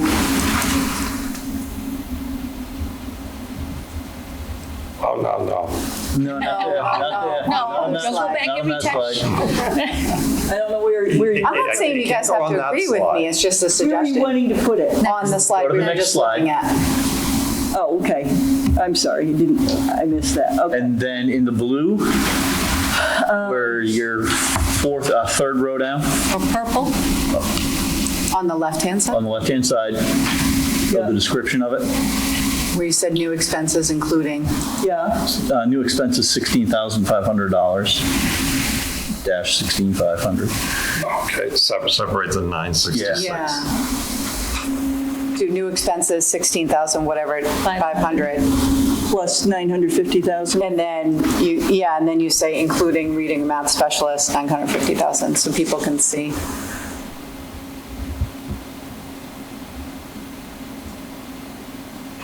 Yeah, so that ties it back to the previous slide of, Plus. Yeah, I like plus better. yep, all right, it works. Interventionist?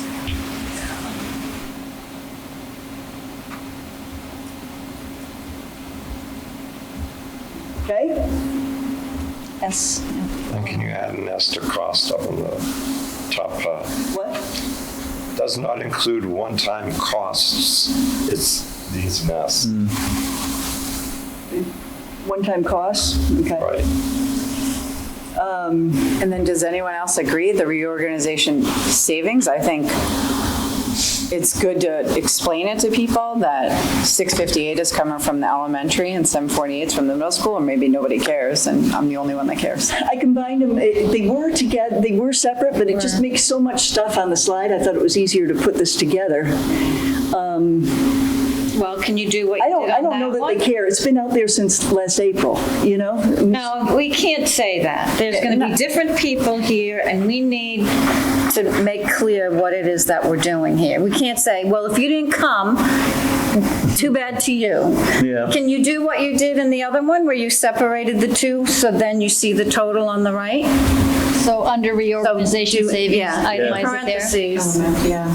Elementary, 658. You might have to make those smaller. And middle. 748. 748. I'll make that smaller, okay? Does that work for you, Vanessa? I think so. Yep, so there you go, what it equals. It matches now. What? It matches now. Okay, you good? Are we good? Yeah. Jim's early. Okay, I Fine. tried to simplify this one with the high school construction cost. One of the things that we were having trouble with was kind of figuring out exactly where the cost was and how it was being done and all that, and so I went over that quite length with Matt. There was $190,000 from unspent funds that was encumbered to begin construction. Actually, the school board originally approved $250, but Matt wasn't able to spend that much, so it ended up being $190. And then out of this year's budget, they've set aside $540,000 towards construction. In next year, the plan is to begin intervention programs as savings are realized. So in other words, once the construction is done and this, $1.4 million in savings is realized, then they want to start doing some of this intervention. And then by the second year, full implementation of the intervention plan. I think that's a lot simpler than what I had originally. Except for the fact that the numbers on one side or the other must be incorrect. Numbers on one side add up to 730,000. Right. And you have 720 on the other side. That's the estimates they've got, and they've got 730 set aside for it. That's correct. It's good to have a little money set aside when you're doing construction. Oh, I realize this, but the average person is going to look at you and go, is there a typo? So why not just put estimated costs and then in parentheses underneath 730 reserve? I'm just going to say it's 730. Well, that wouldn't be accurate, but we could say, Or is that more confusing for people? I don't know. I'm just Mr. John Pugh Public. I'm sitting in the third row from the back. Could you say And I budgeted? look at this. Excuse me? I'm sorry, could you say budgeted? Because if they've got it in reserve, it's budgeted. Yeah, rather than saying estimated cost, say budgeted cost. Good. There you go.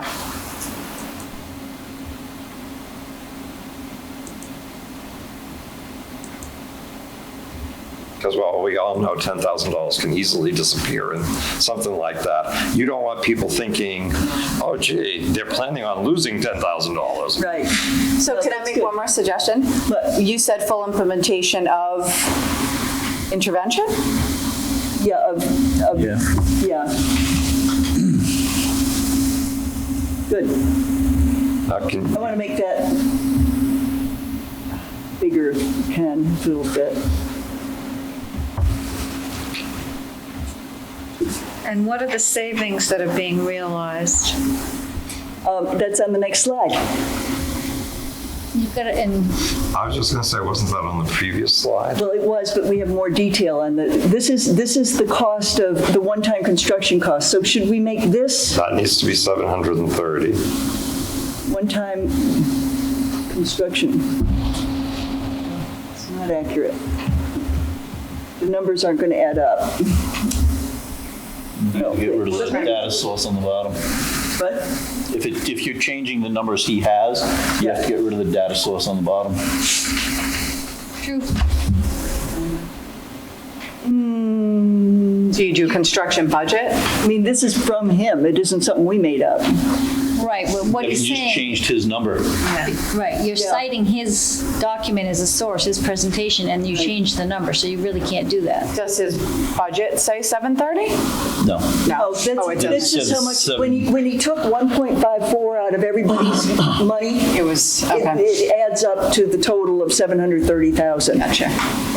It's just, that's how much is reserved. It's the estimated cost of construction is the 720 whatever. I'd rather put it the way, what they've got. I don't know, I'm more comfortable with that than having, I mean, that's still an estimate too.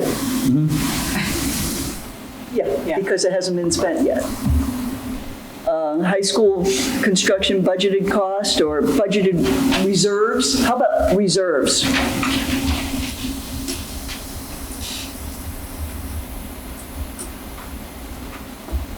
Is that okay? Then it isn't the same as the estimate? Yeah, just flip it. It's budgeted reserves, not reserve budgets. Okay.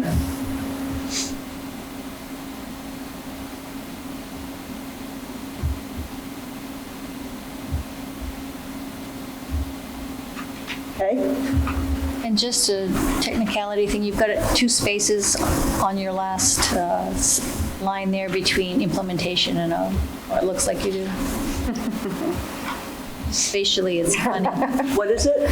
Your last line, Yeah. fiscal year 2020, 21-22, full implementation of, that looks like you've got 2 spaces in there between implementation and of. Just out 20. Probably do. Yep, So it's fiscal year 2021-2022, because all the rest of the. Yeah. Stay consistent, yeah. okay. We got English majors over here. Okay, how are we doing? Good? Okay, this is from Cheryl's slide as she, proposed reformatting the information we had. I thought it was very clear. Is this good with everybody? I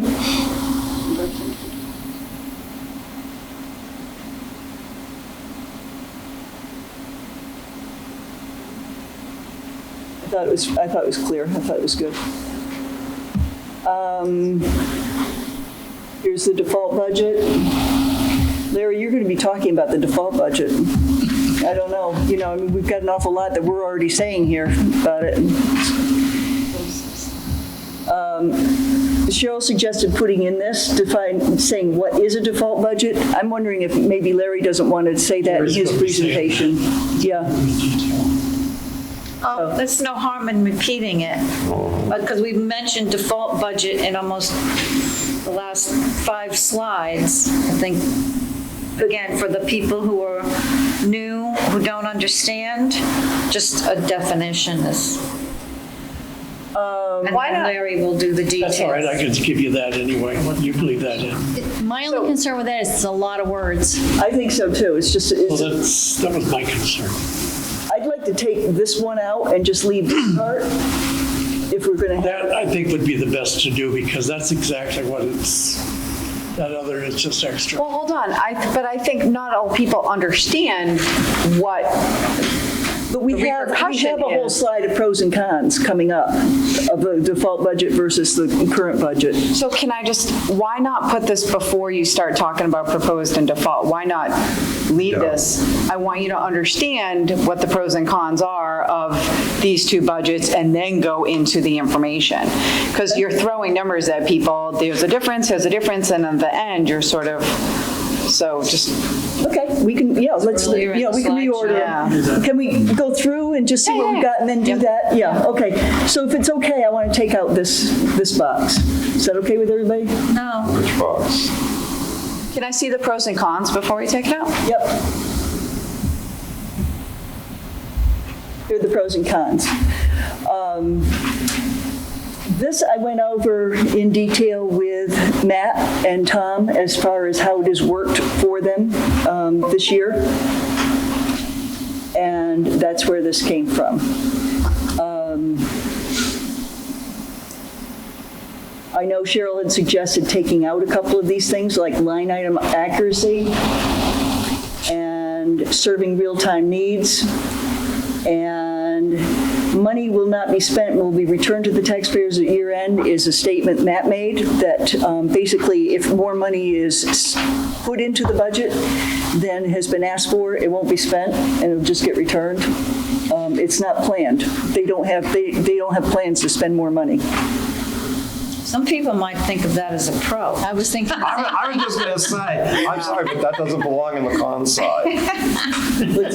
Money that will not be spent will be returned to the I was taxpayers. just saying, we have no plans to spend it, so it's just superfluous. It's just added stuff that we don't need to deal with, is pretty much what he's trying to say, right? Yeah, It ties right back into it eats up the time for the administrators. yeah. So do you want to take that one out?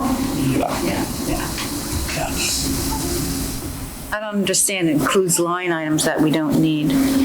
Because remember one of the first meetings we had with Matt? We had 2 with just him, and we were asking why are you budget request? Yeah, why are you renewing it at this if you know you don't need it? Because our hands are tied, because we're in a default budget and it has to carry forward.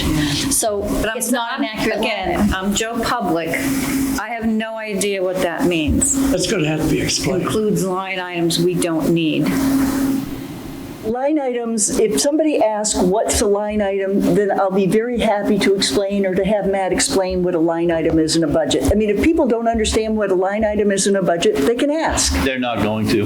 But what, I know, they're not what going is to. that? I don't understand what that, still don't understand what that has to do with why it's a con for a default budget. As Mary just said, Matt sat here telling us why it was a con for a couple of weeks. It sets us up in a default that is not a template For real. Give me an example. for the organization. Give me an example of what, there's a line item in there that we don't need, Yeah, that's the. but we're still spending money on it?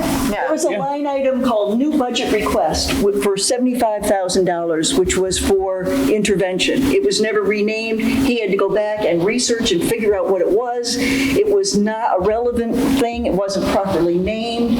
The line item inaccuracy was very time-consuming, and that was a con for working with the default budget. Both Tom and Matt sat here telling us how difficult it was to work with the default budget. And that junk has had to carry forward. It had to be carried. Inaccurate as it was, had to be carried forward. So it was meaningless unless you had a secret Default decoder budgets ring. for years. I've never heard anybody say anything about that. Is that because of Well, that? we've had different business administrators. Keep that in mind. For Matt, who is our current business administrator, it eats up a lot of time, and he is very, very precise, and he makes sure that things are done, that he's got the correct information out there. And so he's going to do the research to figure out what it is and try and make it right. Remember the one that we had 3 years ago? I don't remember her name, but there were not even documented procedures. Yeah, Carol. And Michelle, was that her name? Yep. She spent a lot of her time actually drafting the procedures and documenting stuff because she had to figure out what Carol did and didn't do. Again, I'm Joe Public. Okay. This stuff is way too complicated. Hold on. It says line items we don't need. I don't understand It's for that. accuracy and consistency. So my suggestion would be when you make that statement, you then go on to say, we understand that some folks may not understand what a line item is. So to further explain, there's items in the default budget that have to get carried over because it's a default budget, but they don't apply. And they take up time and resource to investigate, or something along that line. They no longer apply, because otherwise it sounds like, well, you have these line items that you taxed us for things that you really didn't need, just so you had money. I mean, that could end up being a real. Yeah, so. And the reason that particular thing really came to light in those meetings was, again, because of the fluctuations from year to year and that series of questions, like why was it here and why did it dip down? Well, we didn't need them there, and we transferred those funds to other accounts. So then it was like, oh. Yeah, but they had to go there because it's a default budget. Right. Yeah. Right. So it's a lot of movement. It's a lot of reclassification. So I'm happy to add that, verbally. That'd be fine. And just to make sure people understand that every single, in the budget, there are different line items for different expenses, and these are the accurate ones that are anticipated. They're different lines. I think it's important to keep it on the con because it was such a big emphasis this year. And Okay, are we good? so go back to the previous slide that we were. That ties in very nicely with the following slide. Probably doesn't need to be bold. Essentially freezes the budget at the previous year's level, except. I don't see any harm in keeping it in there personally, but. It's a nice segue.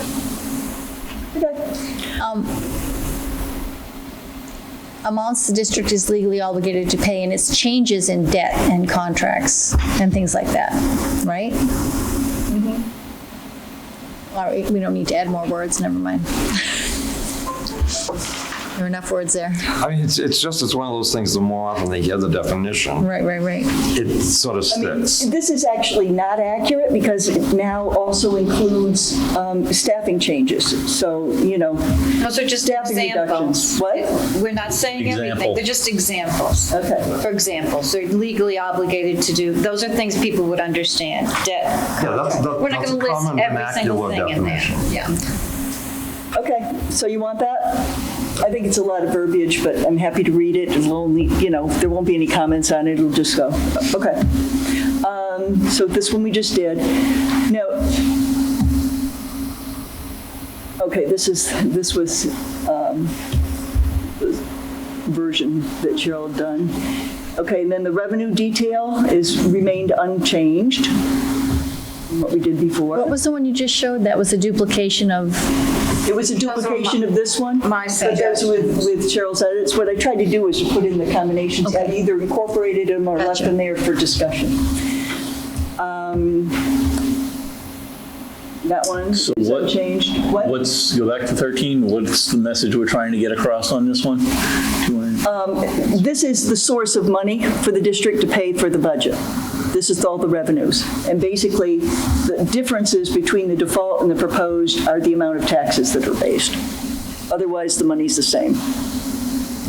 And one thing I want to comment on this thing is that this is including estimated revenues of only $400,000, that there will be no unspent monies at the end of the year that go back to the taxpayers. So I think it's important that people understand that this is a very conservative estimate. Yeah. My only suggestion is where you have estimated revenue detail, I think you need to change the font color because it's too close to that border that it might not print properly. Like make it black or something. My page for that. Hang on.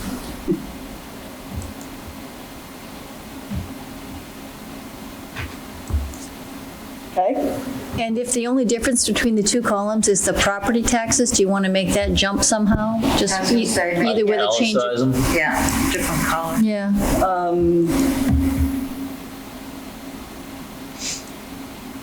Property tax. Italics is what Jim suggested, or a different color or a different size font. I don't know. Something that will make the eye.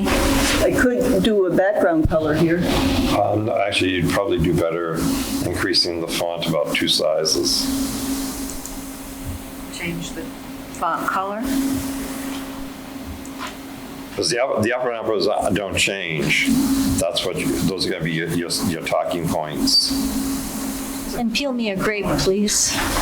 Well, it could Colors also are be very- the projector too. These are, No, is it? Can I make a quick question? I know this is off topic. Are you going to have your laptop hooked up at the public hearing? yes, but I'm going to make sure that we figure out what's going Yeah, on okay, with this. good. I just wanna because make sure. This is. You don't want a repeat of the... No, I think it's this cord. I think it's the cord. Because I have never had this problem in the auditorium in the Okay. past with this computer. I just want to make sure. Yeah, but it's a good question. Good one. I usually come in and meet with the tech person before it to just make sure everything's set up to go. We have one year where That's what she's they referring to. changed, That's what I was referring to, yeah. somebody at the last minute changed something and, nothing worked. It was Is just that the awful. year that Corey helped you set up? Oh, yeah, that was his dog and pony show. Okay, here's the tax impact. This hasn't changed.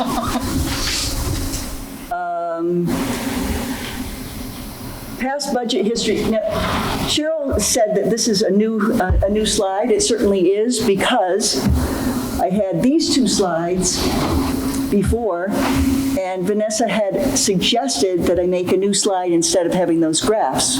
So that's why there's a new slide. And basically, this summarizes, this was your suggestion, Vanessa, at our last meeting, that we talk about the school property tax increasing 10% and 15% for 10 years ago to 5 years ago, and the result was that there were the outcome, maybe, Cheryl had a problem with result as a word, but there were 2 failed contracts for staff and 2 past contracts for teachers in, 2 different years. And then in the most recent 5 years, the property tax increases have been much more restrained. And we did have 1 failed contract, and that was after a 10% increase was proposed in the operating budget at the deliberative session, which is the maximum proposal. And I know in talking to voters, they found that extremely arrogant and got pissed off, and the professional staff contract failed, and people were just angry about the arrogance. There were 2 past contracts during this period of time, and next year there's going to be another professional staff contract.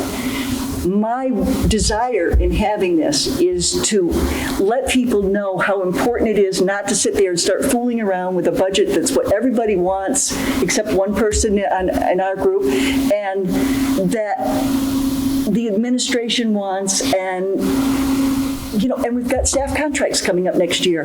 We know, Carol Capolis, a couple of years ago, we asked how much it costs to train in a new staff person. It's $9,500 each to get somebody oriented and up to speed. And plus, there's the loss of the continuity with working as a team and all that kind of thing. It's just too expensive for the district to fool around with the budget.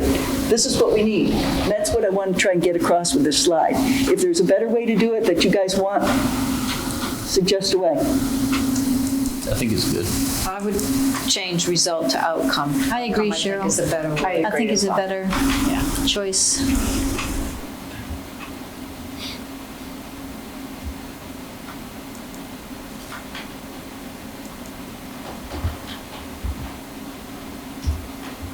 In my 5 years of being here, this has been absolutely something that I've been adamant about, is let's pass the contracts. Let's not fool around. I don't think we need the graph as well, do you?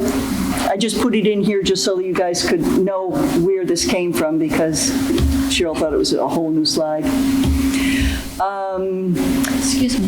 If you took those out, there were some up above that were some that you melded into ones that we've gone over, like number 12. That should probably be taken out too. Or maybe you'll go back and see out here.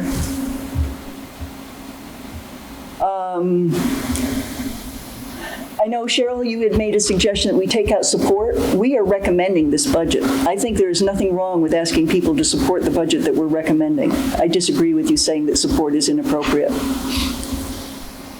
How do you all feel? Why not say we recommend the operating? I don't know.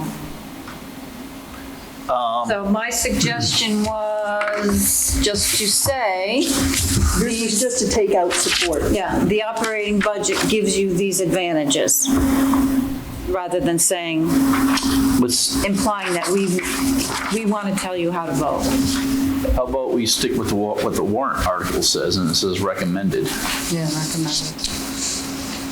I like that. How about the operating budget is recommended? No, just recommended operating budget. Okay. Recommended operating. Okay. Yeah. And I changed those money signs to the word funds. More efficient use of funds for needs of all students.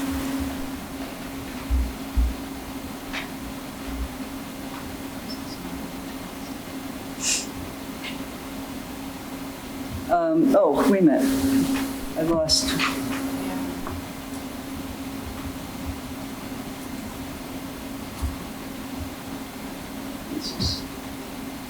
Insert. Get rid of that over. If I can find out where it is.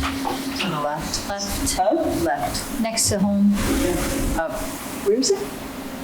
Right there. Insert. It's weird. Yeah. There we go. However, That font. What? Just the second line, the operating budget meets all the needs and requirements for a 2-year plan. So this budget is enough to cover 2 years worth of school budget. That needs, that, For part 1 of the 2-year plan? Or just all needs and requirements, period? all needs and requirements, period. Because people are going to be going, oh, the budget's going to be really good. This is a 2-year. True.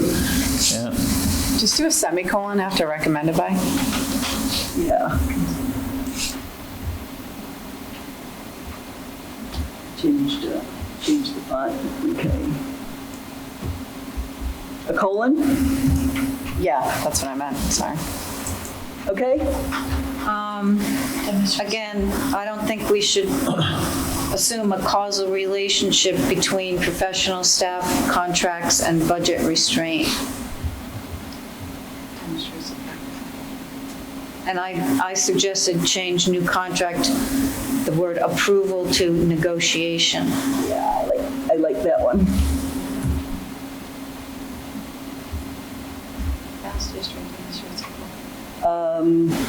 Yeah. I would get rid of the yellow banner or adjust. It's kind of like the It's all you end up reading.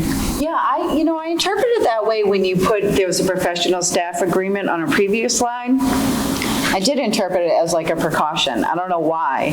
So it's funny that you said that, because that was my initial thought on a previous slide, like, oh, is she concerned about that? The way that it was like, I don't know what it was. That's where in being in yellow. It's Yeah. sort of like, it was kind of like, hey, Yeah. So on a Hold previous back, slide, you hold had it back. that way too, and it, oh, the blue slide, I think, I'm sorry. 15.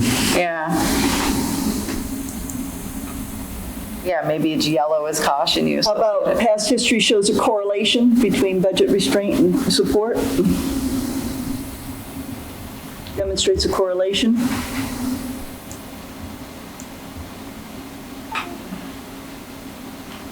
I struggle with that sentence. But, I don't know. I don't have any thoughts on the past history sentence. suggests. or I could just take it out because we've already got it in the previous slide.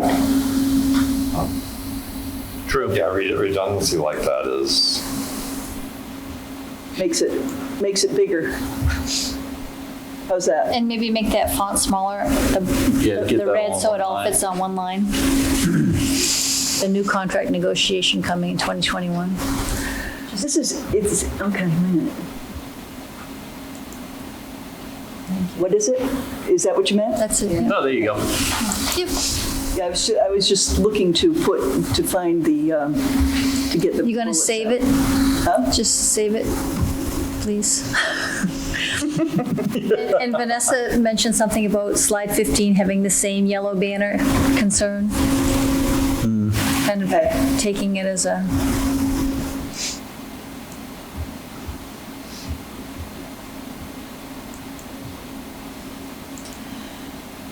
What color?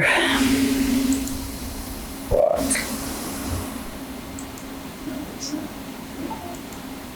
Just leave it as white like the others. Yeah.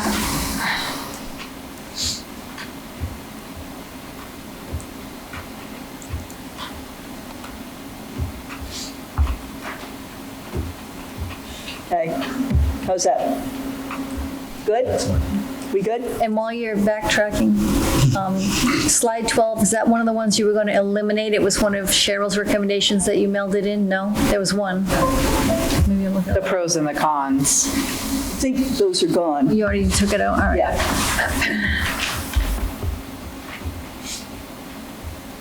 Yeah, I think we're good. All right. Okay, we're good? I want to move this down a little bit. Okay? All right, so the next steps. Tonight, the Budget Committee listens. This one didn't change. You didn't have any changes on this, did you, Cheryl?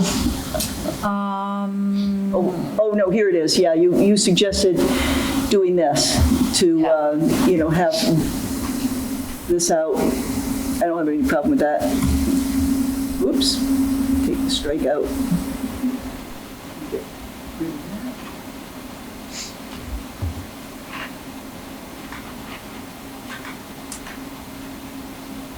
What's voting to set? What? What's that mean, voting to set? The budget, yeah. I was, Voting to set Voting to proposed fi- budget and other warrant To articles. finalize? Voting to, I mean, it's to amend and finalize? Okay, I don't know. finalize, okay. How's that? that's better, yeah. It's clearer to me. Thank you. Okay? Vote at the polls.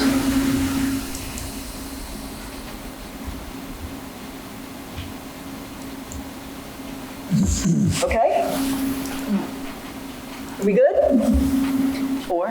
Yeah, I was going to say 4 just to make sure it's consistent. You said 4 budget proposal and other warrant articles and 4 school board and budget committee.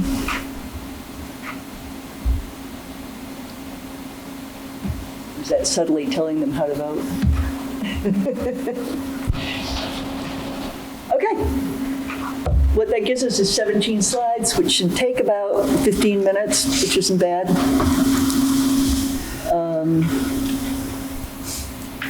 We good? Okay. Good job. Thank you, folks. Thank you. Thank you. We have no public comment tonight. Any committee comment? Another question, did we decide how many slides we were going to put per page on the printed one? Oh, you know what? We didn't. Good question, because one of the things we wanted to look at is Black and white. black and white. Yes, Yeah. get past that. I thought we were going to be so much faster tonight. We never are, though. Well, can we just look at a couple of slides in black and white? And then say, if we want to go that way, just take the one we just edited and do it in the monochrome? You can do 2 per side. Yeah, 2 per side, that's 4 per sheet required. 4 sheets if you lose a slide. Say that again? I'm sorry.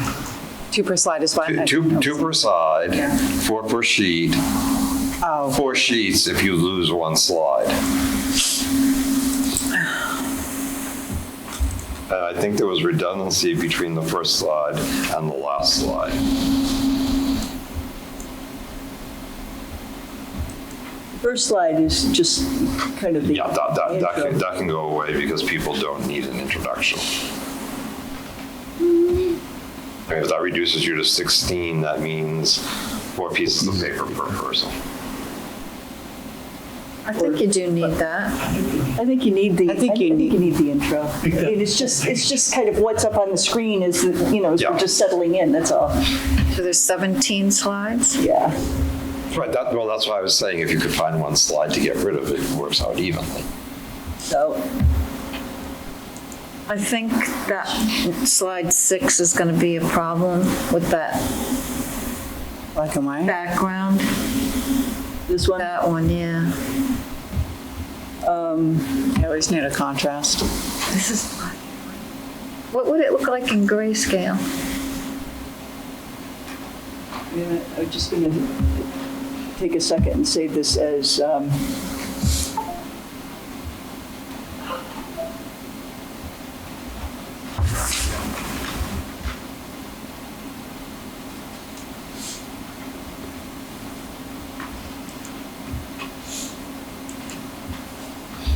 Let's see.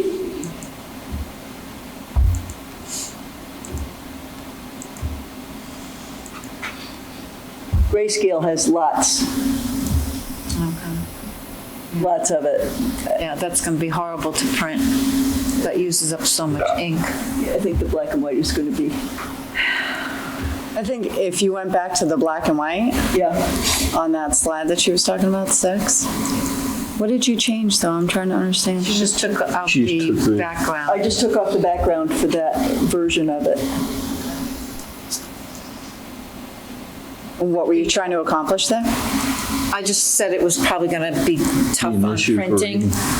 if you had the 3. Oh, the black ink, you mean? Yeah. Oh, okay, sorry. I thought you meant the contrast. Okay. Well, yeah, both. So these all look fine.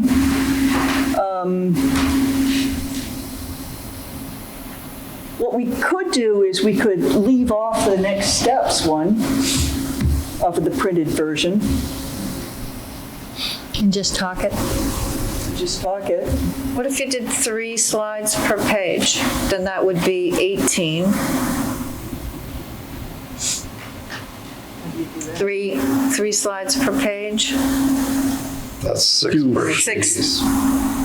So So three, two, that's a printed, double-sided page and a single.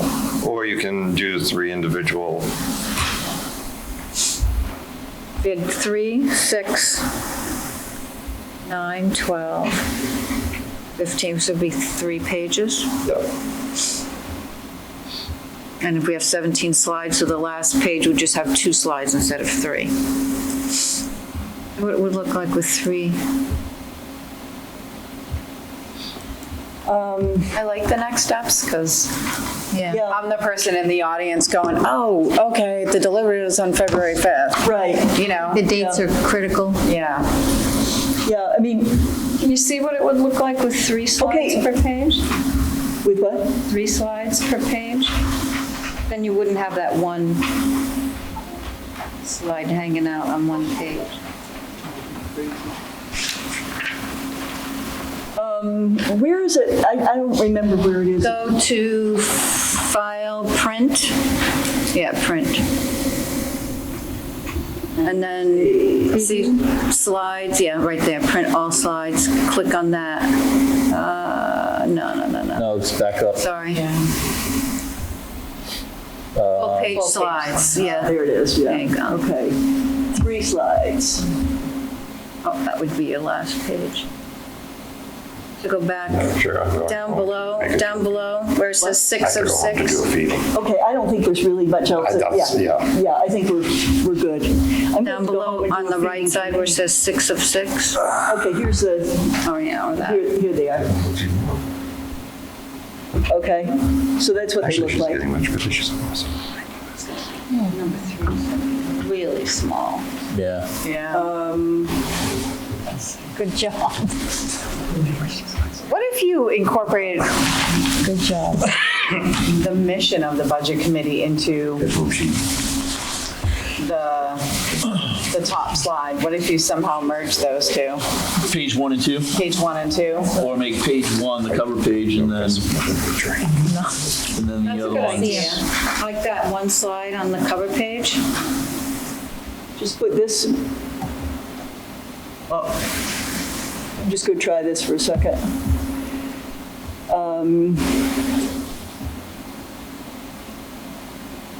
Yeah, make that smaller. Hang on.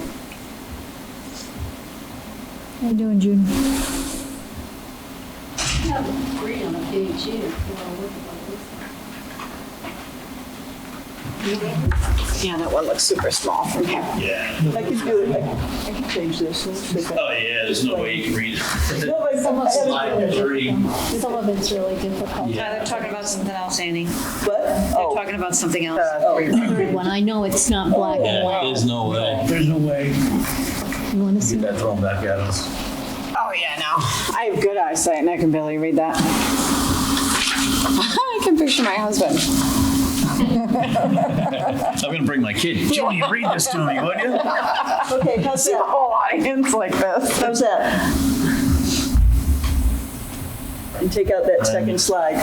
Okay. Then we're down to 16. Okay? Yeah. Yeah. And then we're down to 4 sheets. 2 per side. Okay. I have another committee comment that I noticed last week and I meant to email you and I didn't. When you go on the SAU website and you go to the finalized, what is it, the final budget committee, I just lost it. It's like our calendar. Yeah? It's completely wrong. It's the old one. It's last year. Because I had I had January 2nd on my phone and I'm texting Moira like, do we have a meeting tonight or is it next week? You know what, or- that was last year's. Yeah. And I asked Phyllis to take it off and to Okay. put the new one on. And of course, our new one Yeah. isn't even accurate anymore because we've changed, that's what we adopted back in the spring, but you know. I'm just worried if people are looking for the public date, that it doesn't have the right date on there, so I'll get her to take it off. Okay. I just, looked at that today, and it was correct. It had today's date correct, has next week's date correct. There is one on there that's correct, there's one that's not correct. They're both on there and they shouldn't be, it should be just the one. Or the last time I looked, it still had the other I think if you go to the district master, it's correct, but if you go to the budget committee, it's old. Yeah, the one in the budget committee where it says final is the one that's incorrect. I mentioned that to Phyllis too, a while ago. Yeah, so, I think it's just, thank you. I didn't think about that. Does anybody else have any committee comment? Besides that it's late, yes? It's quick. I just want to thank Annie and Cheryl in particular for really looking closely at this and putting in the time that you've put in. Makes it a lot easier for the rest of us to agree or to question after you've brought these things forward. So thank you for going above and beyond, both of you. Thank you. Thank you. I don't think there's anything else on our agenda. Next meeting is obviously next Tuesday, 7 p.m. in the auditorium. I don't know how many people will even show up, maybe more than we have here tonight. Well, the weather's supposed to be good. In the past, I think we've had like 30 maybe max. Yeah. That many, Yeah, and sometimes it's a lot less. Has it been put in the newspaper? Pardon me? Has there Yes, been I some? saw there's it been today. legal notices. I saw it Yeah. today. I'd like to send out a notice or check with Tom if he's sending one to all the school newsletters to make sure that something goes, so, That's a good point, yeah. make sure something is And we done. also haven't put it on Facebook. Yeah, That'll get out to a lot more people than. Well, he has his constant contact. yeah. He said, because he was working on putting together a communication in general, I think is what he told me when he answered a question for me. So he's doing his But this one superintendent. specifically about the budget committee. I mean, one of the things that came up last night was I asked Tom, I said, what's the school board doing about your warrants that are money bearing? He said, oh, well, the public hearing he thought was just for us. I said, I think it has to be legally everybody. So now he is going to be presenting after we do our budget. Larry's going to do the default budget. I don't know if you want to do that before or after me. However, and then Tom is going to be, the lawyer said it was okay for him to do the presentation on all the school board warrants. And then John LeBlanc, I presume, is the person who will do the one on ice hockey. So, so we'll go through them. It's all like a little pre-run of the deliberative session. So, Are we going to be meeting after the public hearing? yes, we need to. We have scheduled to meet on Thursday, January 23rd, which is the fourth Thursday. Yeah, that's the fourth Thursday, which would be our typical meeting, but January 23rd, just to finalize anything, to see if we want to make any changes based on the public hearing, make any changes to our, our presentation, that kind of thing. Presumably, it won't be a very long meeting, but we'll see. And then after the deliberative, there are two things that we need to do. One is we need to have a quick meeting to see if there are any changes on our voting, so we have to have revoting, and so we'll have to schedule that meeting in February. And the second thing is that we need to sign the form for the state. What is it, the MS-25 or MS-27 or something like that? So we'll schedule a meeting the week after the deliberative, probably. Yeah. Do we know who's running, not running for seats on the budget committee? Well, I know yours is up and Jim Doggett's is up. That's all. Are you running? Well, I think Vanessa's yes, and Vanessa. also, Vanessa, you're gonna run, aren't you? only for 1 year. Oh, you're not? Oh, I think you're wonderful. I'm just concerned about time Yeah. with current, but I haven't put a lot of thought into it, but. Was yours? Oh, You're so good. And appointed to fill the last. Yeah. Just fill the 1 year. Yeah. Well, you came on at the time when we have the most to do. Yeah. We don't have, we get together for 1 or 2 meetings in the spring, and then we have these meetings, and that's it. I just feel like I haven't been able to review slides and make, you know what I mean, like out of. But you make such great contributions in the meetings. You've really been good. I hope you'll run.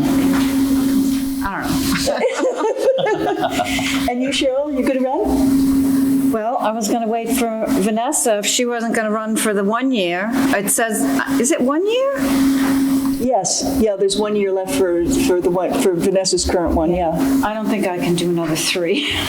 Okay, so you might run for the 1? Yeah, Vanessa's not going to. So maybe we'll get Vanessa to run for the 3.